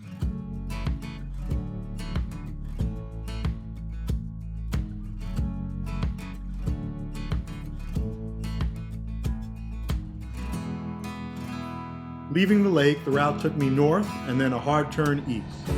My trajectory was the Grand Tetons, Yellowstone National Park, and that general area, which would take me several more days of travel to get there. It was early in the afternoon, so I kept going. The turn east after Bend, Oregon was a 120 plus mile straight east road. No gas station, Badlands, 4,000 plus foot plateau, Mad Max movie setting, desert of vast nothingness. From Bend, Oregon through the Oregon Badlands, I arrived in Hines, the end of the 120 plus mile run in the absolute middle of nowhere. It was just a place to stop, and I would be happy to move on in the morning.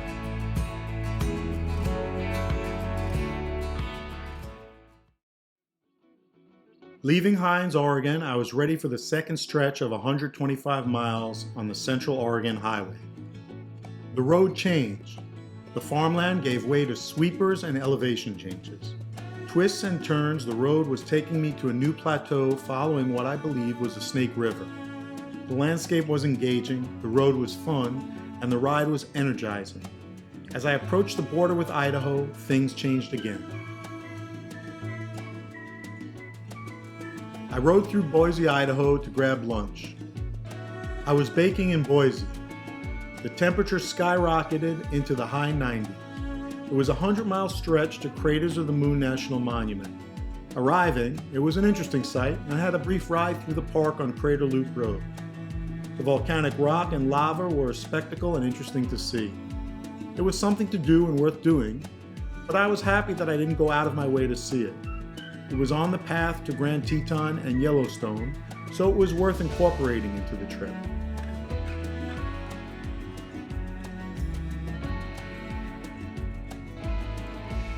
I decided to push on to Idaho Falls, one step closer to Grand Teton National Park. I checked into a room in Idaho Falls with AC and Wi-Fi. I was happy to have a place to stay and be off the road. Tomorrow would be another epic day, the Grand Tetons in Wyoming. It was a feeling I had over the last couple of days since I started that right turn east, pointing me in the direction of home. For the longest time, I was going to somewhere. I was leaving home, and the miles between home and where I was were always increasing. Now, the distance as the crow flies between where I was at and home was going to be decreasing daily. I just didn't want to be hyper-focused on coming back and fast-forwarding the days to the 50th. It was something I needed to be diligent about. I was to be home on the 50th day, but I wanted to savor and cherish each of the remaining days just as I did the days at the start of this journey. A lesson in being in the moment.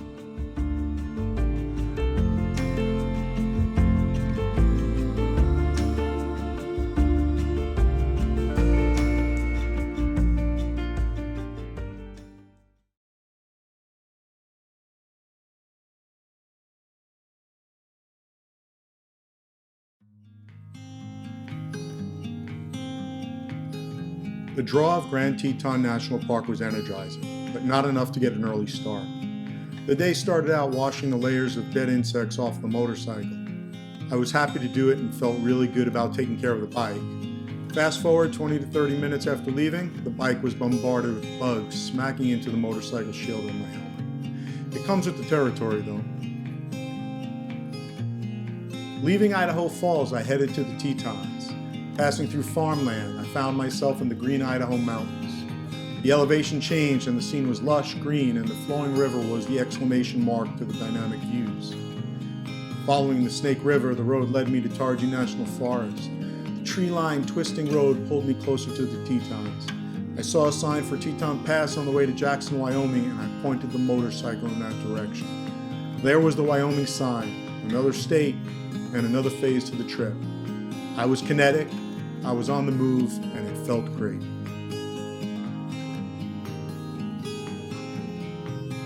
I passed an SUV on the side of the road with Texas plates. He had been pulled over by the highway patrol.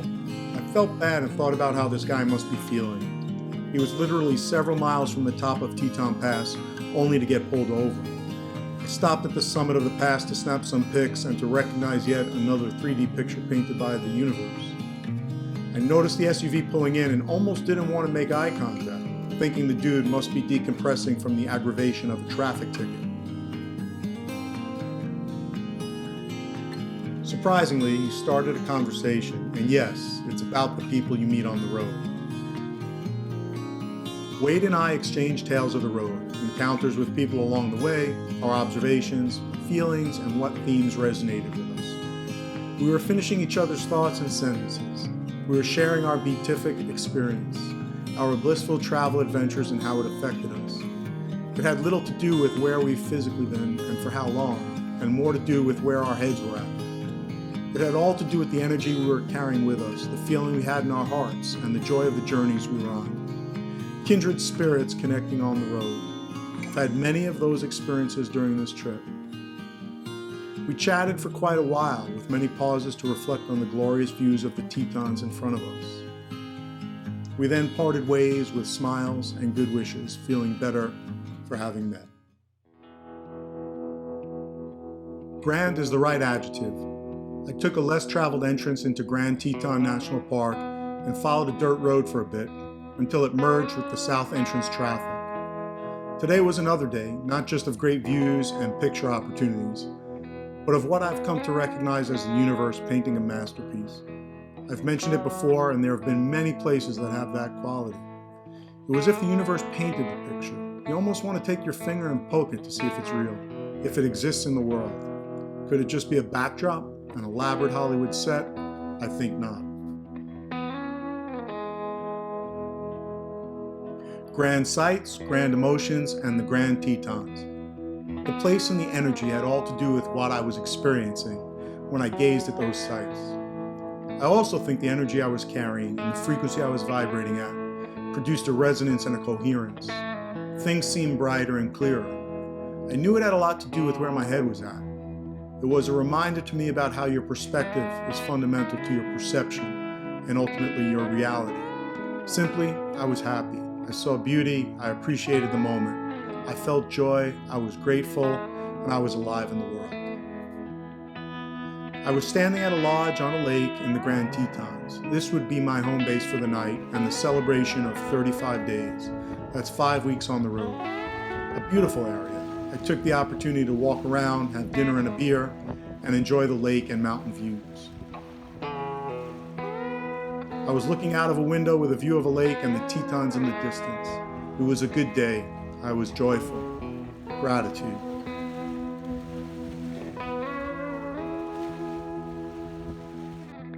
The last day of the 5th week on the road was truly a gift with surprises that underline why I was on this journey. I was beatific, blissfully happy, bestowing bliss, blessings, happiness, or the like, rapturous, joyful, ecstatic, blissful, serene, happy, blessed, exalted, sublime, heavenly, holy, divine, celestial, glorious. Living in the moment simply happens when you're on the road, and at times it was effortless. Arriving at Grand Teton National Park was a crescendo in a fabulous symphony that was the journey I was on. It was a beatific experience. Each day of this journey was not foretold. It was, so far, a string of unfolding moments and surprises that propelled me into the unknown. I knew all the moments to come were to be cherished.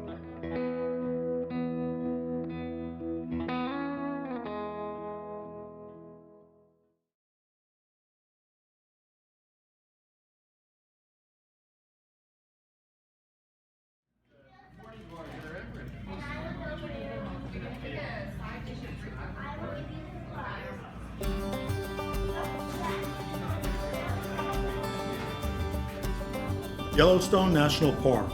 Expectations were high, and after visiting Grand Teton National Park, the bar was also set high. Many of the parks I had visited had been from the vantage point of a motorcyclist riding through and not a hiker. My introduction to Yellowstone began with me queuing at the mosquito-infested south entrance, in a line the length of a mile or more of park cars.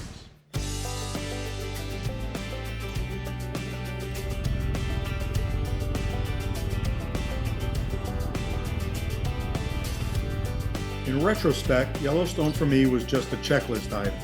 Now, I do have to say that Yellowstone has a lot to offer. The geysers, the sulfur-smelling hot springs, roaming bison, waterfalls, and I'm sure lots of campgrounds and trails worth checking out.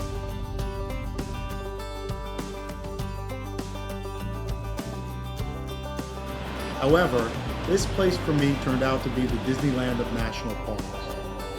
Traffic and funneling of tourists throughout the park, not to mention the overpriced bad food and souvenir shops in the villages, was a contrast to what I had experienced in other national parks. I took a picture and some video at Old Faithful, which summed up my experience of the park perfectly. It was a perfect arc of people stretching around the circumference of the geyser. In each hand was a smartphone pointed at the geyser. You could tell everyone's arms were getting tired waiting for the big moment. Some kids were expressing their impatience.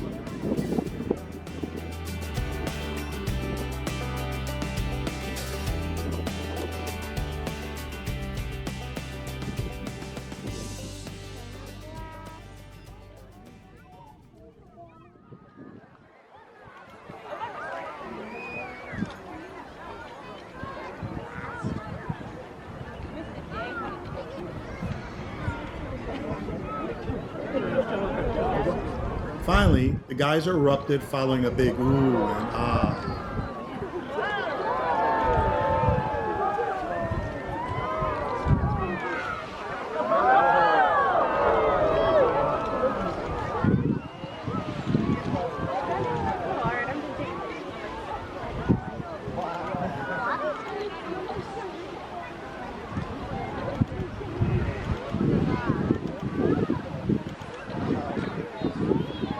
Everyone's arm retracted, and briefly they reviewed what was captured. They had got what they came for. The herd of people, somewhat deflated, uniformly moved in the direction of the lodge and cafeteria for a much-needed bathroom break. Check. Been there, done that. It was overcrowded. There were tons of slow-moving traffic. People would stop in the middle of the road to take a picture of some wildlife sighting. Frankly, it wasn't worth it. It's not for motorcyclists. I guess that's enough griping. It was an experience. I did see Old Faithful. I was on the bike. I met a Swede and a Kiwi on motorcycles traveling North America. Now the ride out of Yellowstone National Park east and then to Cody, Wyoming was a great ride. The night in Cody was a good enough stop. An interesting downtown and Buffalo Bill Cody's image was everywhere. Pretty cool, plus people were wearing cowboy hats. There were not too many choices of where to stay that late in the day east of Yellowstone. Staying in Cody was worth it. Live outdoor music, beer, burger, and a nice walk into town made for a great evening.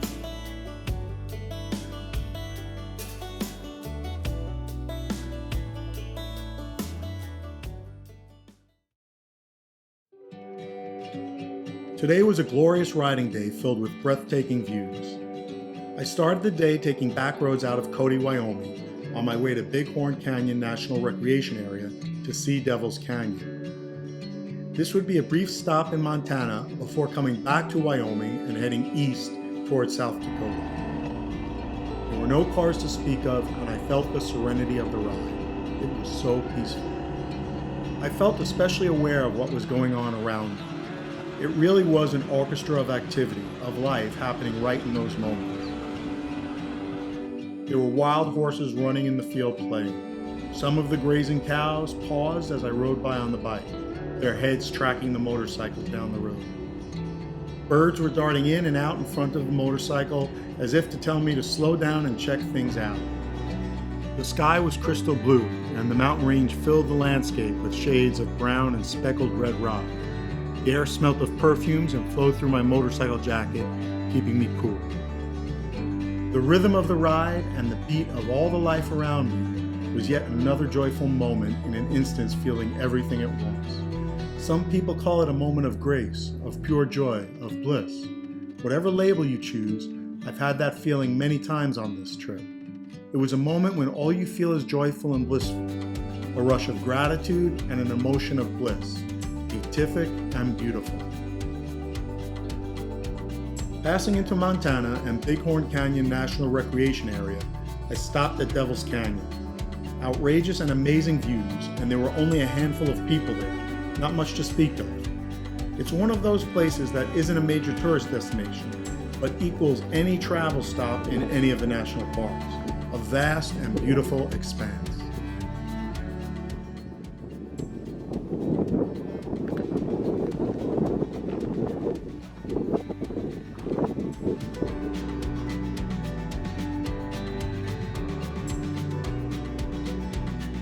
The canyon and river below were another example of how diligently the planet had been working on creating such epic beauty. It was a great moment.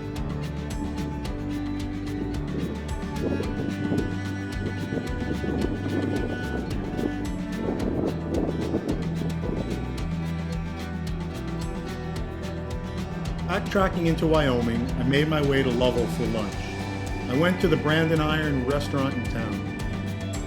I have to admit I felt a bit out of place in my BMW motorrad gear. This was a working cattle town. Everyone seemed to know one another, and the entire town appeared to be there for lunch.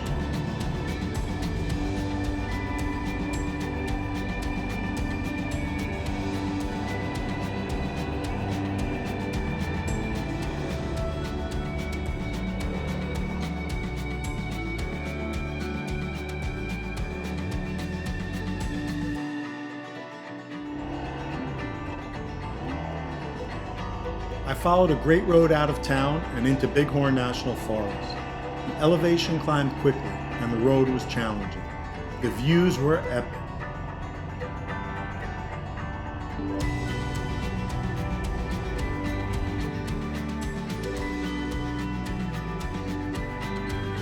There was a haze, but you could see Bighorn Basin. The road was lined with snowdrifts that hadn't melted yet. It was a peaceful yet desolate landscape that pulled me forward. Making my way to the other side of Bighorn National Forest, I followed the twisting road that dropped quickly in elevation. I was pushing east towards Devil's Tower, Sturgis, and Deadwood. That was the direction. I saw some seriously ominous clouds. They're the kind that look like they're ready to birth a tornado. I throttled on for 50 more miles to Gillette for the night. Day 37, 37 days on the road. It was a number. The journey didn't feel long, but my day-to-day was just a new normal for me. I was enjoying it, and I had my flow. There really wasn't a lot of time left to the journey. However, when I thought about the experiences I was having each and every day, I was sure there would still be plenty of time for some more adventures.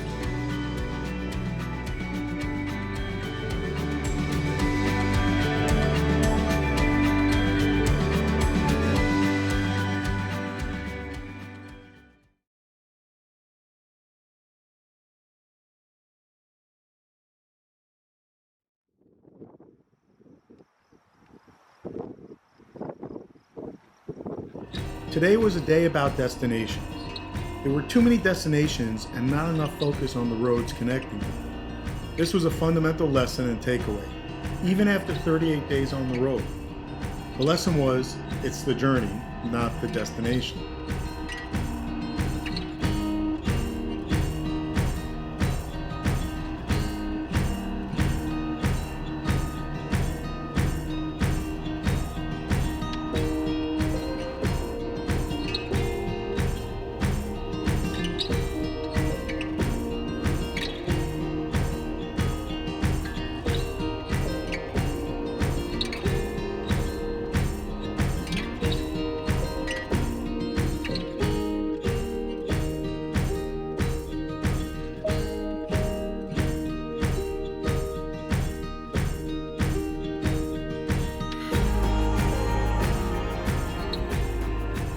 I was wondering why I was checklisting it today. I was aware of the time and the count up to 50 days. Including this day, there were 12 more days on the trip. There were a lot of miles to cover.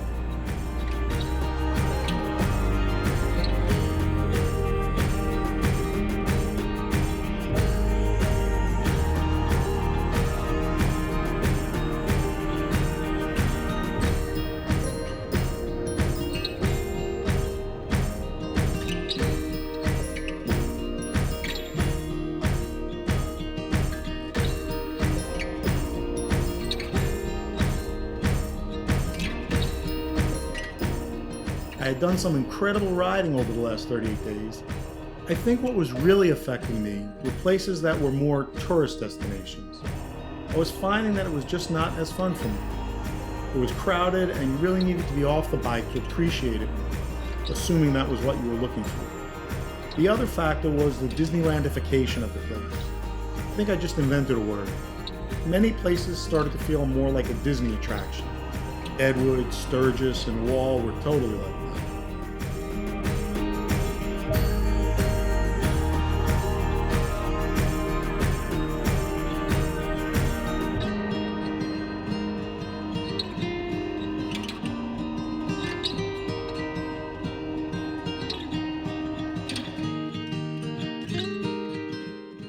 Mount Rushmore, and Devil's Tower were geared to being off the bike and also were tourist attractions. These big destinations attract lots of people. I was just not into the crowds. It was such a contrast from what I had been experiencing on the bike and what I was looking for. I like riding alone on spectacular roads that are not crowded with no particular destination and that pass through scenes of amazing natural beauty.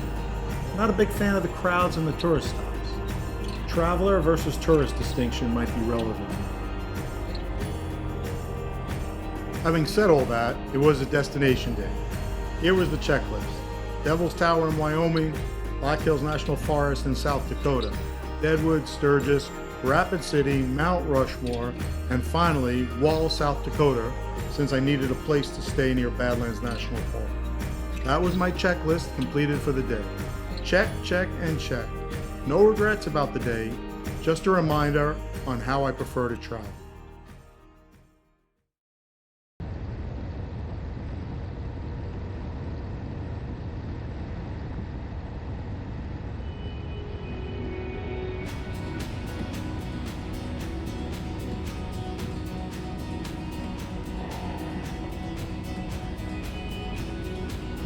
Before embarking on the long stretch east, and what would be several long riding days, I took the opportunity to immerse myself in another place of otherworldly sights, Badlands National Park. I enjoyed this last ride through a national park on this side of the country.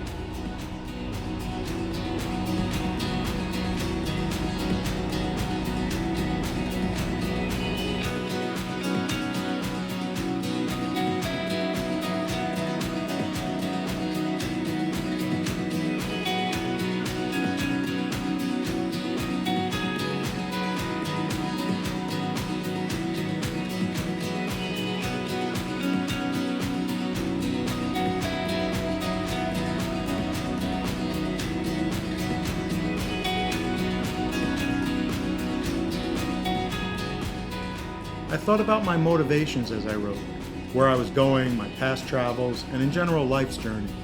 We've all heard the expression, it's the journey, not the destination. The obvious and general interpretation is simply to appreciate being in the moment and where you are at. No need to obsess on the destination or the final outcome. Enjoy the doing.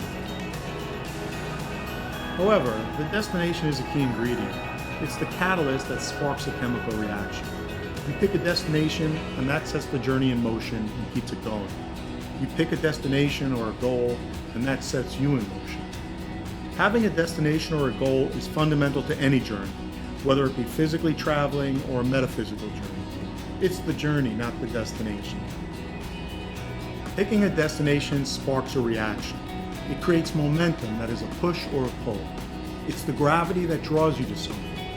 Having a destination and a goal is the thing that makes you kinetic, gets you moving, so that you can truly focus on the journey, allowing the road to get you to where you need to be. This country is so vast.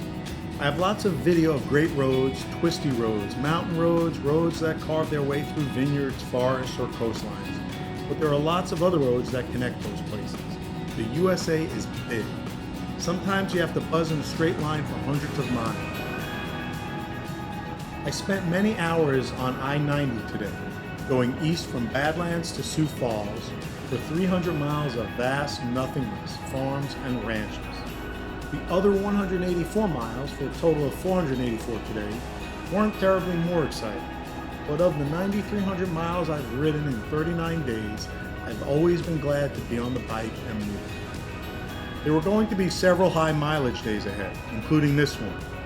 I decided to heed the call of the Great Smoky Mountains. I set course in the direction of Nashville, Tennessee, and then onward to the Smoky Mountains. I was excited to have that goal and that destination to pull me forward through the long miles of straight road and constant throttle.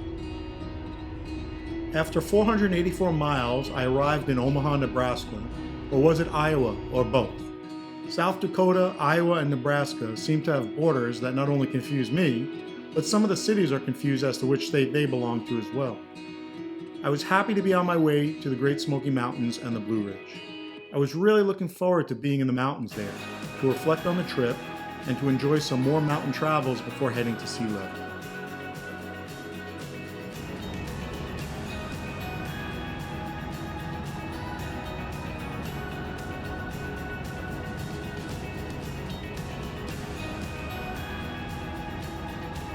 Today was just about the miles. I was feeling the pull of the Great Smoky Mountains. I was excited about making my way sooner rather than later to the mountains of North Carolina. All interstate riding through Iowa, Nebraska, and into Missouri. A staircase route south then east. The heat was pushing 94 degrees at times while I was buzzing on the interstate. I got a late start this day since I really needed to exercise. My body was feeling sore from riding. Exercise helped a lot. Good riding progress overall on this day. I would be in the Smoky Mountains in a couple of days.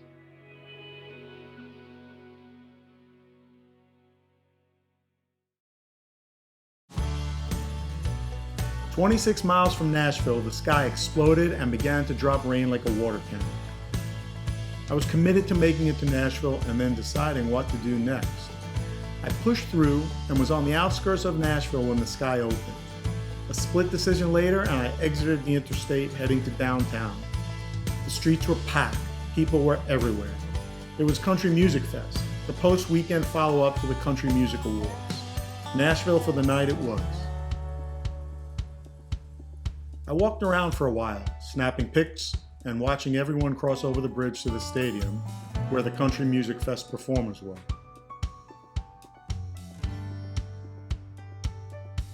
The streets of Nashville were filled with music. Every bar had a live band. Literally, every bar right next to one another had live music. There was a coolness to all that was happening.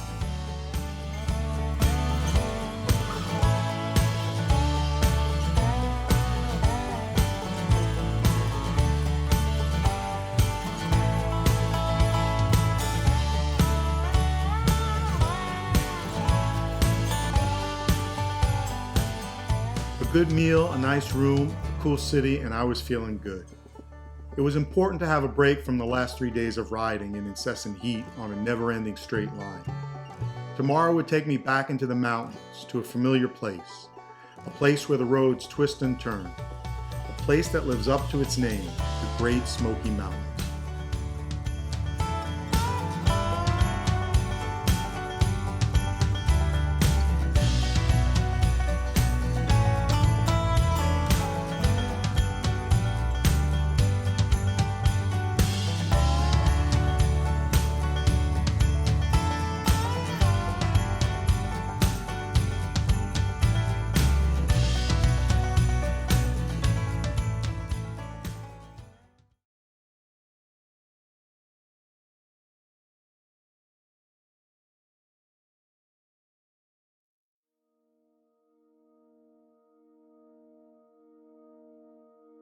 Nashville was hot and steamy in the morning, and I was on my way to the Great Smoky Mountains. As I approached Pigeon Forge, Tennessee and Dollywood, I could see the sky in the distance getting ready to dump a ton of thunder and rain all over. There was an entrance to the Great Smoky Mountains National Park that bypassed Gatlinburg. That was the one for me. The sun was out and I was on the road in the forest. After a bit, I pulled into a picnic area by a stream in a very wooded area. It was beautiful. I hung out and ate some snacks I had, and then proceeded to replenish all the water lost through sweating and riding in the heat of the day. Exiting the park through Cherokee, I took a southerly route for about 20 minutes to Bryson City. I was happy to be in my home time zone and in North Carolina. I thought it would be interesting to find a place in Bryson City. Riding around a bit, I found a cool boutique hotel and bistro. I anticipated an authentic stay and a meal with interesting people. The double overnight was in order. The place was magical. There were positive sayings in various places. On the window in big letters were the words Hotel Bistro, and at the bottom, gratitude.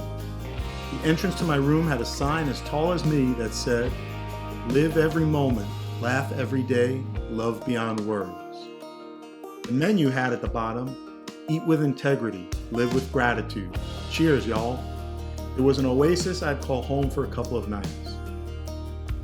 Taking a brief walk around town after dinner in Bryson, which is basically a couple of blocks, was peaceful. A quiet evening, pretty views of the Smoky Mountains and the river. I sat outside for a while feeling beatific. My overused but very accurate expression of how I was feeling. Blissful, thankful, content, happy, and grateful. Rest day in Bryson City. It was a much needed day to not be on the bike and to re-energize. I had a nice breakfast, way too much coffee, and got to work behind the computer. I was getting a ton of stuff done and eventually forced myself to go for a walk around Bryson City for lunch and some ice cream. It's a quaint town and a great staging area for tons of activities, not just motorcycling. I was looking forward to getting on the Blue Ridge Parkway tomorrow and heading north for a couple of days. It was going to be a sweet mountain finale for this trip. I would then be heading to Durham to hang out with my daughter Margot for a few days, before throttling south and home on the 50th day.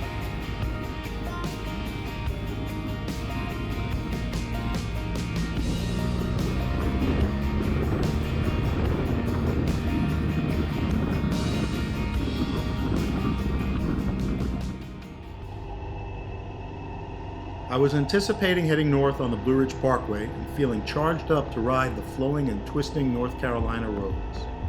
The temperature started to drop ever so slightly as I made my way from Bryson City to the entrance of the parkway in Cherokee. The air was wet and heavy, but it wasn't raining. As I climbed in elevation, I was moving through layers of fog.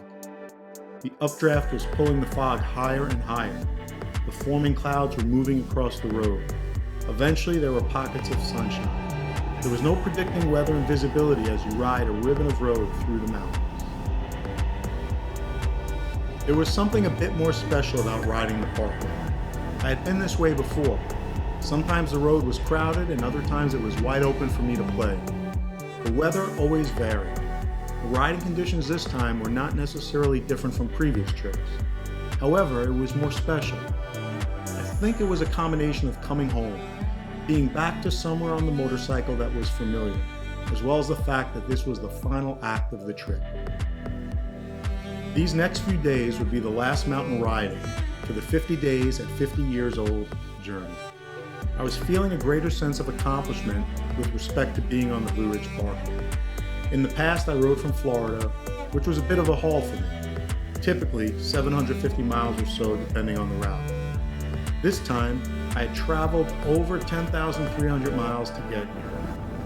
It felt a bit like a celebration of my journey, getting to ride the mountains of North Carolina.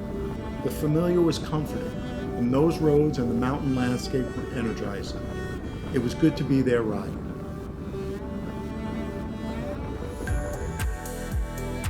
I decided to stop for lunch at a familiar spot, Pisgah Inn, right on the parkway about an hour or so south of Asheville. The scenery in the spot were more interesting than the lunch, but that was good also. Heading to the bike after lunch, a light rain started and some big black clouds rolled in. I broke through the back end of the storm into the sun. Arriving in Asheville, I found the not so obscenely priced room on the outskirts. I took an Uber downtown. Trying a new restaurant and then a walkabout for some dessert left me feeling content and happy to be in Asheville for the night. One night would be enough though. I would be leaving the mountains in a couple of days to head east to Durham, so I really wanted to play in the corners tomorrow while I had the opportunity.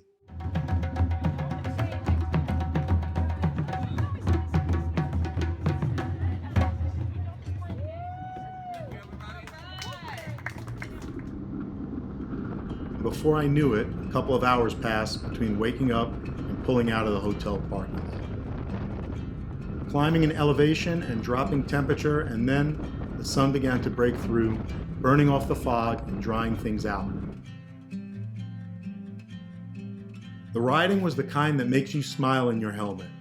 Throttle control, leaning into the corners, accelerating at just the right time, and having an overall playful ride, all made for another great day riding in the mountains.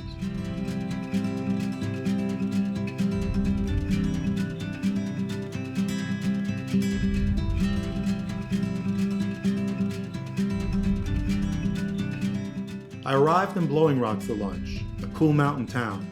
It's a quaint little village with lots of interesting inns scattered within and around the town. During lunch, I thought I would just stay and call it a day. But before I could even finish lunch, I was itching to be on the bike again. An interesting serendipitous encounter happened before I could ride more than a block.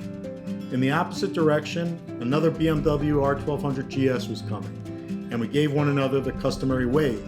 but I recognized the bike setup. I had seen his Instagram feed over the last few days, and he was back from South America and just happened to be posting pictures around Asheville. I've been following this guy. He had been traveling the world for 16 months or so. I turned around and noticed he stopped. I pulled up beside him and called out his name.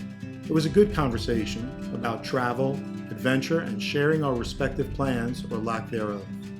We said our goodbyes and both rode off in opposite directions. I didn't snap any pictures, just wanted to be in the moment. I remind myself that it's okay not to have a picture of everything that happens on this trip. A chance encounter? Maybe.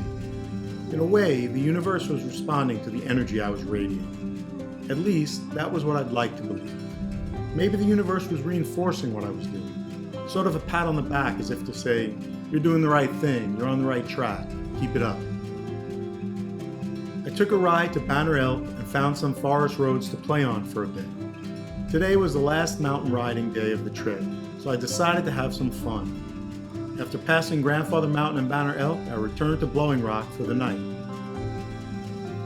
I found this interesting inn and the parking lot was full of vintage Chevys. It was a car club holding their monthly meeting and group trip. It was an easy decision for me. The place was authentic, the cars were cool, and the price was right, so I grabbed a room.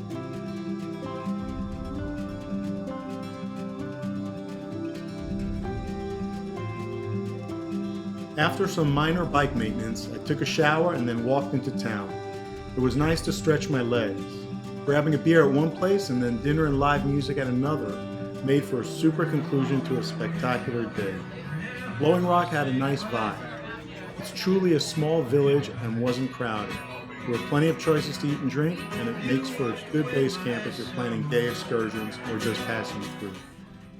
Coming back to the room, I stayed outside my door. There were chairs set up by each room.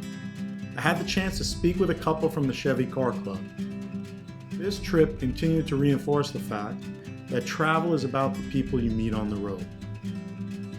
Tomorrow I would head east and pull away from the mountains. It was with mixed feelings because I saw the end of this trip approaching, but I was excited to see my daughter Margot tomorrow. At the time, she was 3 hours away in Durham, so I'd be having lunch and dinner with her. Even though the trip was coming to a conclusion in a few days, there was still a bunch of adventure to be had. I was thankful for what had been and what was to come. It's a great ride, this thing called life. Setting up the bike, I was excited to get going and make my way to Durham to have lunch with Margot and spend a few nights there. The route I was taking had me on the Blue Ridge Parkway for about 11 miles, and then more or less a straight line east for about 160 miles. The sun was shining and I was in the mountains. I was enjoying the ride, the good weather, and the last of the mountain air and views for this journey. Leaving the Blue Ridge Parkway, the temperature began to rise and I was heading east. Still very excited about seeing Margot, but I was reflecting on the trip, drawing ever so close to the finish. This entire experience had exceeded my expectations, but on a journey like this, that's an easy feat. When you don't have a firm plan, when you're living in the moment, part of what you have to do is let go of expectations. Letting go of expectations allows you to accept what comes and not fight against what is. Letting go of expectations can work both ways. Having high, achievable expectations allows you to stretch and achieve great goals. The key word is achievable. However, expectations can also limit your imagination and the possibilities. On this trip, I did have certain expectations, but I was cognizant about not making that the focal point. To make room for serendipity and those no coincidence moments, it's important not to hold too tight to your expectations. On my way to Durham, I played back some of the movie reel of my experiences during this trip, and it became very clear that it truly was a rich journey that I took with the best version of myself. I felt very joyful and twisted the throttle, excited to see Margot. Arriving in Durham, I waited in the hotel parking lot for Margot. She was on her way and just got out of class. Margot pulled in, parked, and big hugs and kisses followed. It was a much-needed reunion. We hadn't seen one another in about 9 weeks, and so much had happened for both of us. I traveled 10,700 miles to see her. quite a significant a number, but more importantly what had occurred over all those miles.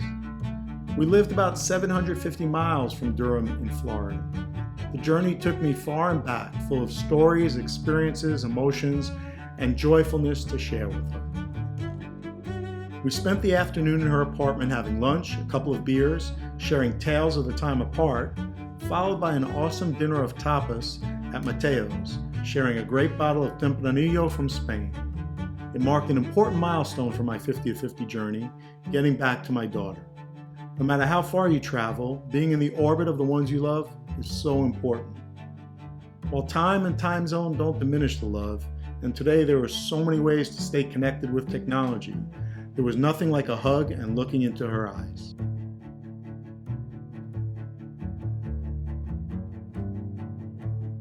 Talk about travel past and future, my experiences on the road, and Margot's dreams for some adventures after graduation, all made for a day full of smiles. Hanging out in Durham for the night was a good candidate for pizza and wine. I knew as always it would be hard saying goodbye, but tomorrow I'd be heading further south. I was so grateful and felt a ton of gratitude for the last 2 days and 2 nights in Durham with her. It was such an important part of this journey.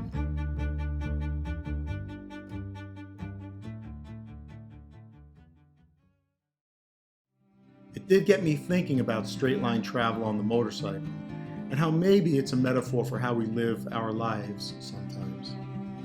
Traveling in a straight line on the motorcycle for too long, typically highway miles, can become monotonous. As you buzz along the highway, you fall into an autopilot mode.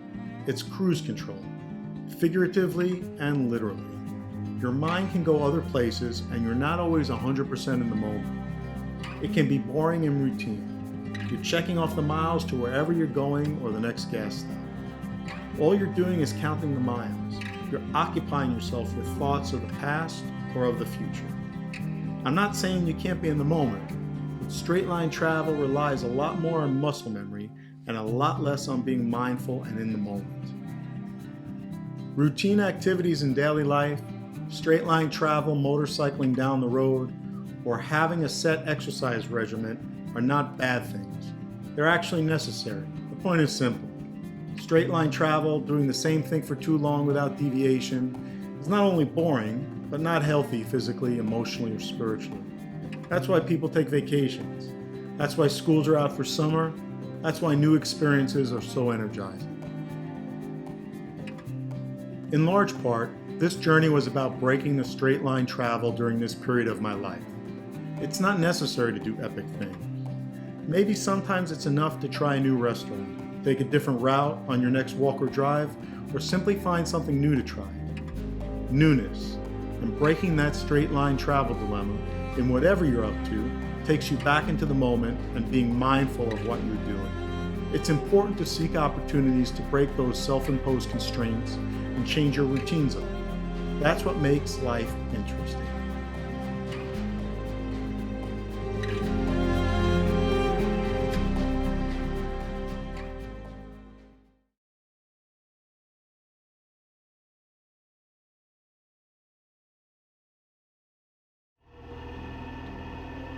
I packed up the bike and took a quick ride to the Duke Chapel to take some pictures and video. Heading out after, I could feel the sweat dripping down my legs into my boots. I was soaked and the motorcycle was showing 95 degrees. Before too long, I made my way to I-95 South. In the past, I would have just ridden straight through and home in one shot. I still had 3 riding days to be back home on day 50.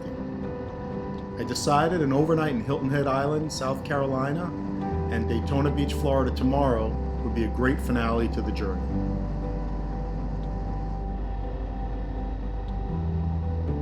Arriving in Hilton Head, I found a hotel, paid way too much, and unloaded the bike. After changing, I walked to the beach, which is more like a beach in the Northeast compared to the tropical beaches of South Florida. The beach in Hilton Head was a spectacular sight. The distance on the sand to the ocean was quite significant. It made for a really beautiful view. There were areas where water had gathered and formed little streams that were in the process of making their way back to the ocean. I headed to the water's edge, went in ankle deep, and paused to appreciate that I was now touching the Atlantic Ocean. Just a few weeks ago, I was touching the Pacific Ocean. It was a great feeling to have crossed the country in both directions, from the Atlantic to the Pacific and back to the Atlantic. Over 11,000 miles traveled so far, and 3 more riding days to go. I walked the beach, letting the surf wash over my feet. Before I left the beach, I took the time to wash my face with some seawater. It was kind of a ritual, which I did at the Pacific as well. I simply wanted to feel the water, taste and smell it, and in a way the water symbolized my connection to the earth, nature, and the universe.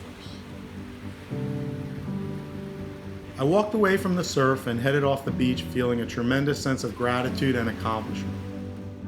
It was a warm evening and I strolled around observing all the tourists having fun. There was live music outdoors at many places and the vibe in the streets was nice.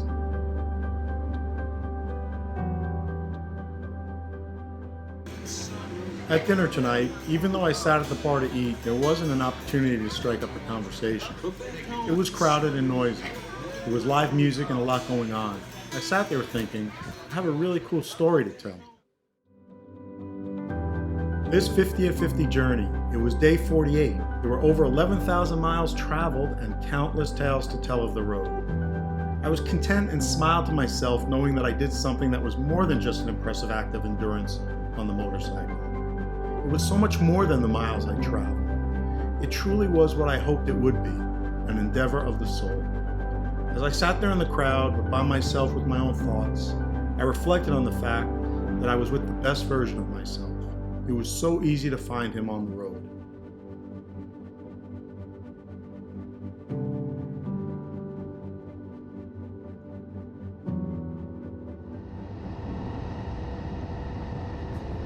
I took back roads once I left Hilton Head Island. I didn't want to jump on I-95 South just yet. It was a nice route through some smaller Carolina towns in the direction of Savannah, Georgia. Right around there, I jumped on I-95 and made my way south.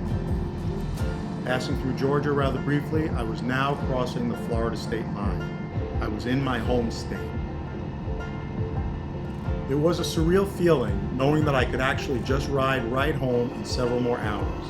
But the trip was 50 days at 50 years old. I rode through Daytona, passing the International Speedway, and then down Main Street. Everything was deserted. I've been here during Bike Week in March over the years, and it was a totally different experience.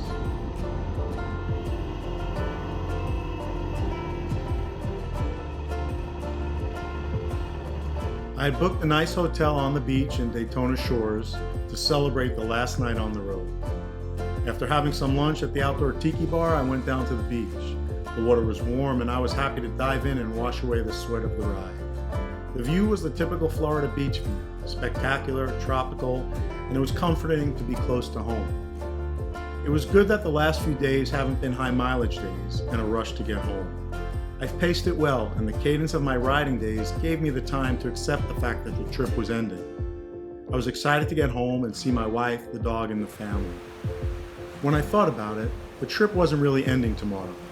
The riding part was, but I would be reliving the trip for weeks to come. It would give me a chance to maintain the connection to the experience and also to reflect on it in a deeper way. I was looking forward to being home for all the reasons one would expect. But I was also looking forward to being home and having the time to truly process the journey as much as one can for an endeavor like this.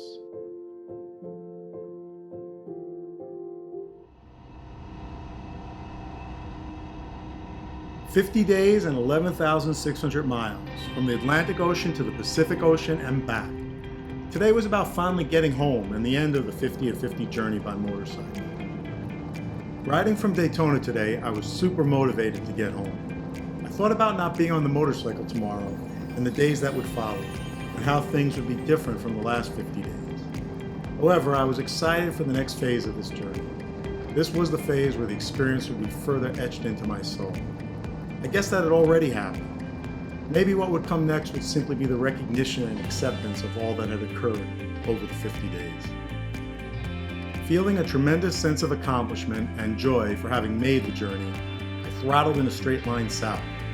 As I started to pass familiar exits on I-95, the realization that this phase of the journey was concluding was prominent in my mind. There was no sadness, just joy.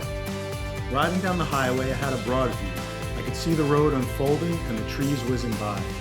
I was smiling in my helmet, feeling blessed for what I had experienced and excited to reach home. A flood of thoughts and realizations came forward and greeted me and then faded. Inspiration sometimes is hard to hold on to. I was hoping as the days pass and I think on the trip that I'd be able to capture some of those feelings and put them on paper. Sometimes thoughts, realizations, and ideas are like trying to catch lightning in a bottle. As I rode, I didn't try to hold too tight to those thoughts and ideas. It was like all the wonderful moments of the trip. You just had to let it unfold and be here now, be in the moment.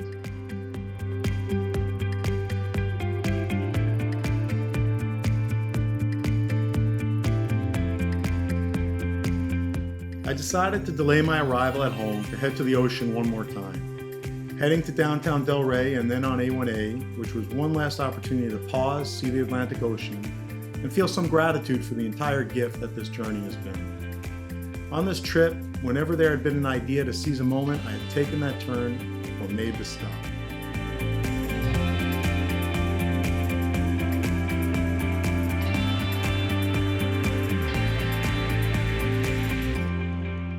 I was getting closer and closer to home. I was trying to be easy on the throttle, but I was excited. Driving down my block toward my house, I could see my wife Jeanette walking our dog Buddy.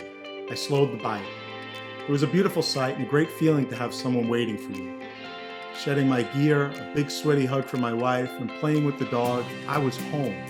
So happy to be home, so happy for the journey, so happy.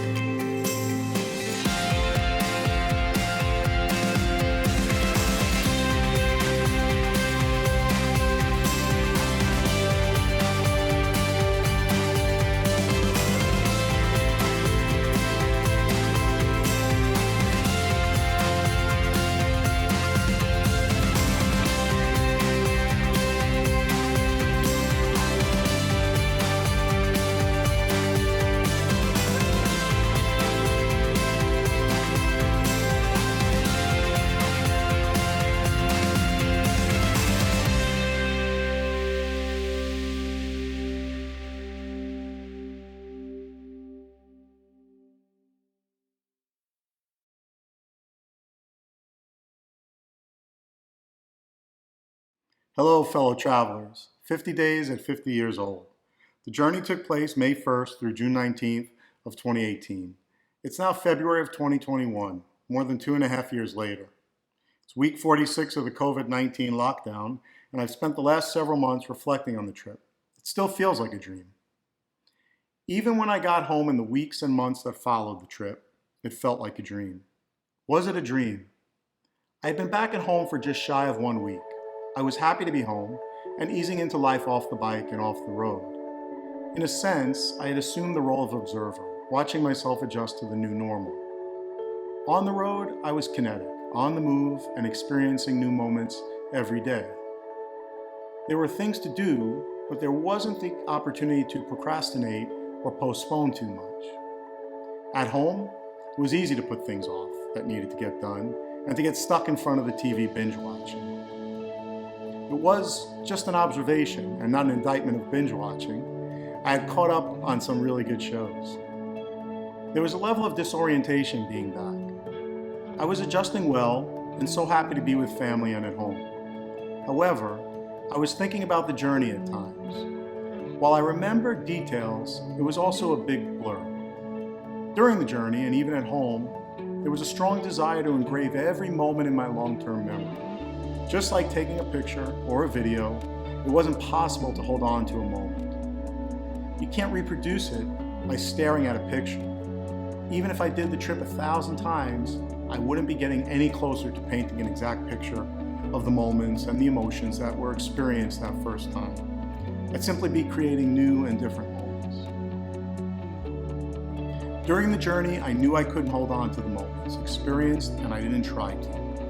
Be here now.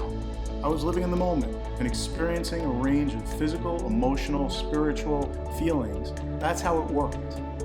Whether you stood in place and snapped tons of pictures, it wouldn't hold the information with respect to what you felt at that instance in time. Now I was home. There was a longing and a desire to make sure that memories were lasting and didn't fade. It was very similar to the feeling you have when you wake up from a great dream in the middle of the night. You have this feeling and the message, possibly some of the details. You're sure you'll remember it in the morning. When you rise from your slumber in the AM, you've lost it. There's just an inclination of something, some slight reminder. You feel a sense of loss, as if the meaning of life and the universe just slipped through your hands like sand on the beach. Whether a dream or reality, it had shaped me. I am different. I am the sum total of all those past experiences, including the 50 at 50 journey. So while I might not be able to play back the exact moments and feelings, I do take comfort in the fact that who I am at this moment is in part because of that journey. There has been nothing lost and nothing forgotten. There was a transformation and a metamorphosis in who I am. It might not be profound, or it might be. It might be a lasting set of observable changes, or it might be a smoothing of some rough edges that go unnoticed. I believe most of us have this tendency to want to relive past moments as a means to draw more appreciation and value out of the experience. Clearly, this is a loop and a fool's game. Ultimately, it can lead to regrets, which we know are not good things. Should-haves and could-haves take you nowhere. I will continue to reflect on the journey as a way to propel me forward. The 50 at 50 journey was and is the rocket fuel for whatever comes next. My memories of the trip are the sparks that ignite that fuel to keep me moving forward. Dreams and memories are the inspiration. There is no doubt that this journey had shaped me in new ways. Even if it felt like a dream, I was still renewed and traveling in new directions.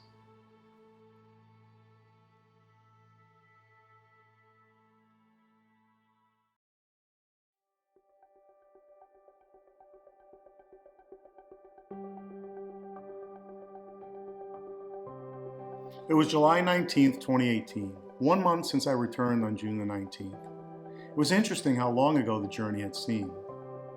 There remain many vivid memories and feelings from the trip that continue to carry my thoughts and dreams forward. There was also so much of it that was a blur. Thinking about the journey reminded me of how fulfilled and happy I felt during those 50 days. It wasn't a perpetual euphoria. I'm not trying to rewrite history or romanticize what I experienced. However, during those days, I felt that I was living who I am and evolving toward who I wanted to be in a very purposeful way. The coming fall season would mark 20 years living in my current home and over 28 years in the same general area. I struggled to think about where I belonged, what my purpose was, and what comes next. Where was all this coming from? It was the stark contrast between how I was living on the road and how I was living at home. Was being on the road a holiday from reality, or was it a glimpse into a new reality? Did the journey show me a way of being where I felt more connected to the world in a way that allowed the best version of myself to rise up? I'm not suggesting that it's a choice between being on the road full-time or living in one place. The experience revealed the contrast with respect to who I am at home and who I was and how I felt on the road. It shined a light and revealed to me the possibilities for a greater sense of joy that I could carry in my life. My passion was at the forefront of my existence when I was on the 50-50 journey. The mundane was in the background. Back in Florida, that was flipped around. There were aspects of the place, my surroundings, the lifestyle here that left me wanting. It was a combination of the place changing and me changing. It was weird, but there were times where I felt less connected and more alone in the familiar surroundings of my hometown than I did on the road. Everyone was so busy. Most conversations were superficial because no one had time. People were on autopilot, and breaking news was a huge distraction. What was next and where was I going? It wasn't totally clear, but I'd be getting back on the bike next month for another overland journey to take this newfound perspective for a ride. I was hoping the horizon would become a bit less foggy from the vantage point of the motorcycle. I'd be on my way to Atlantic Canada and Newfoundland. north up the east coast of the US, a bunch of ferries to Nova Scotia, Prince Edward Island, and finally Newfoundland before returning home. It was an exciting time, and I was looking forward to being back on the bike.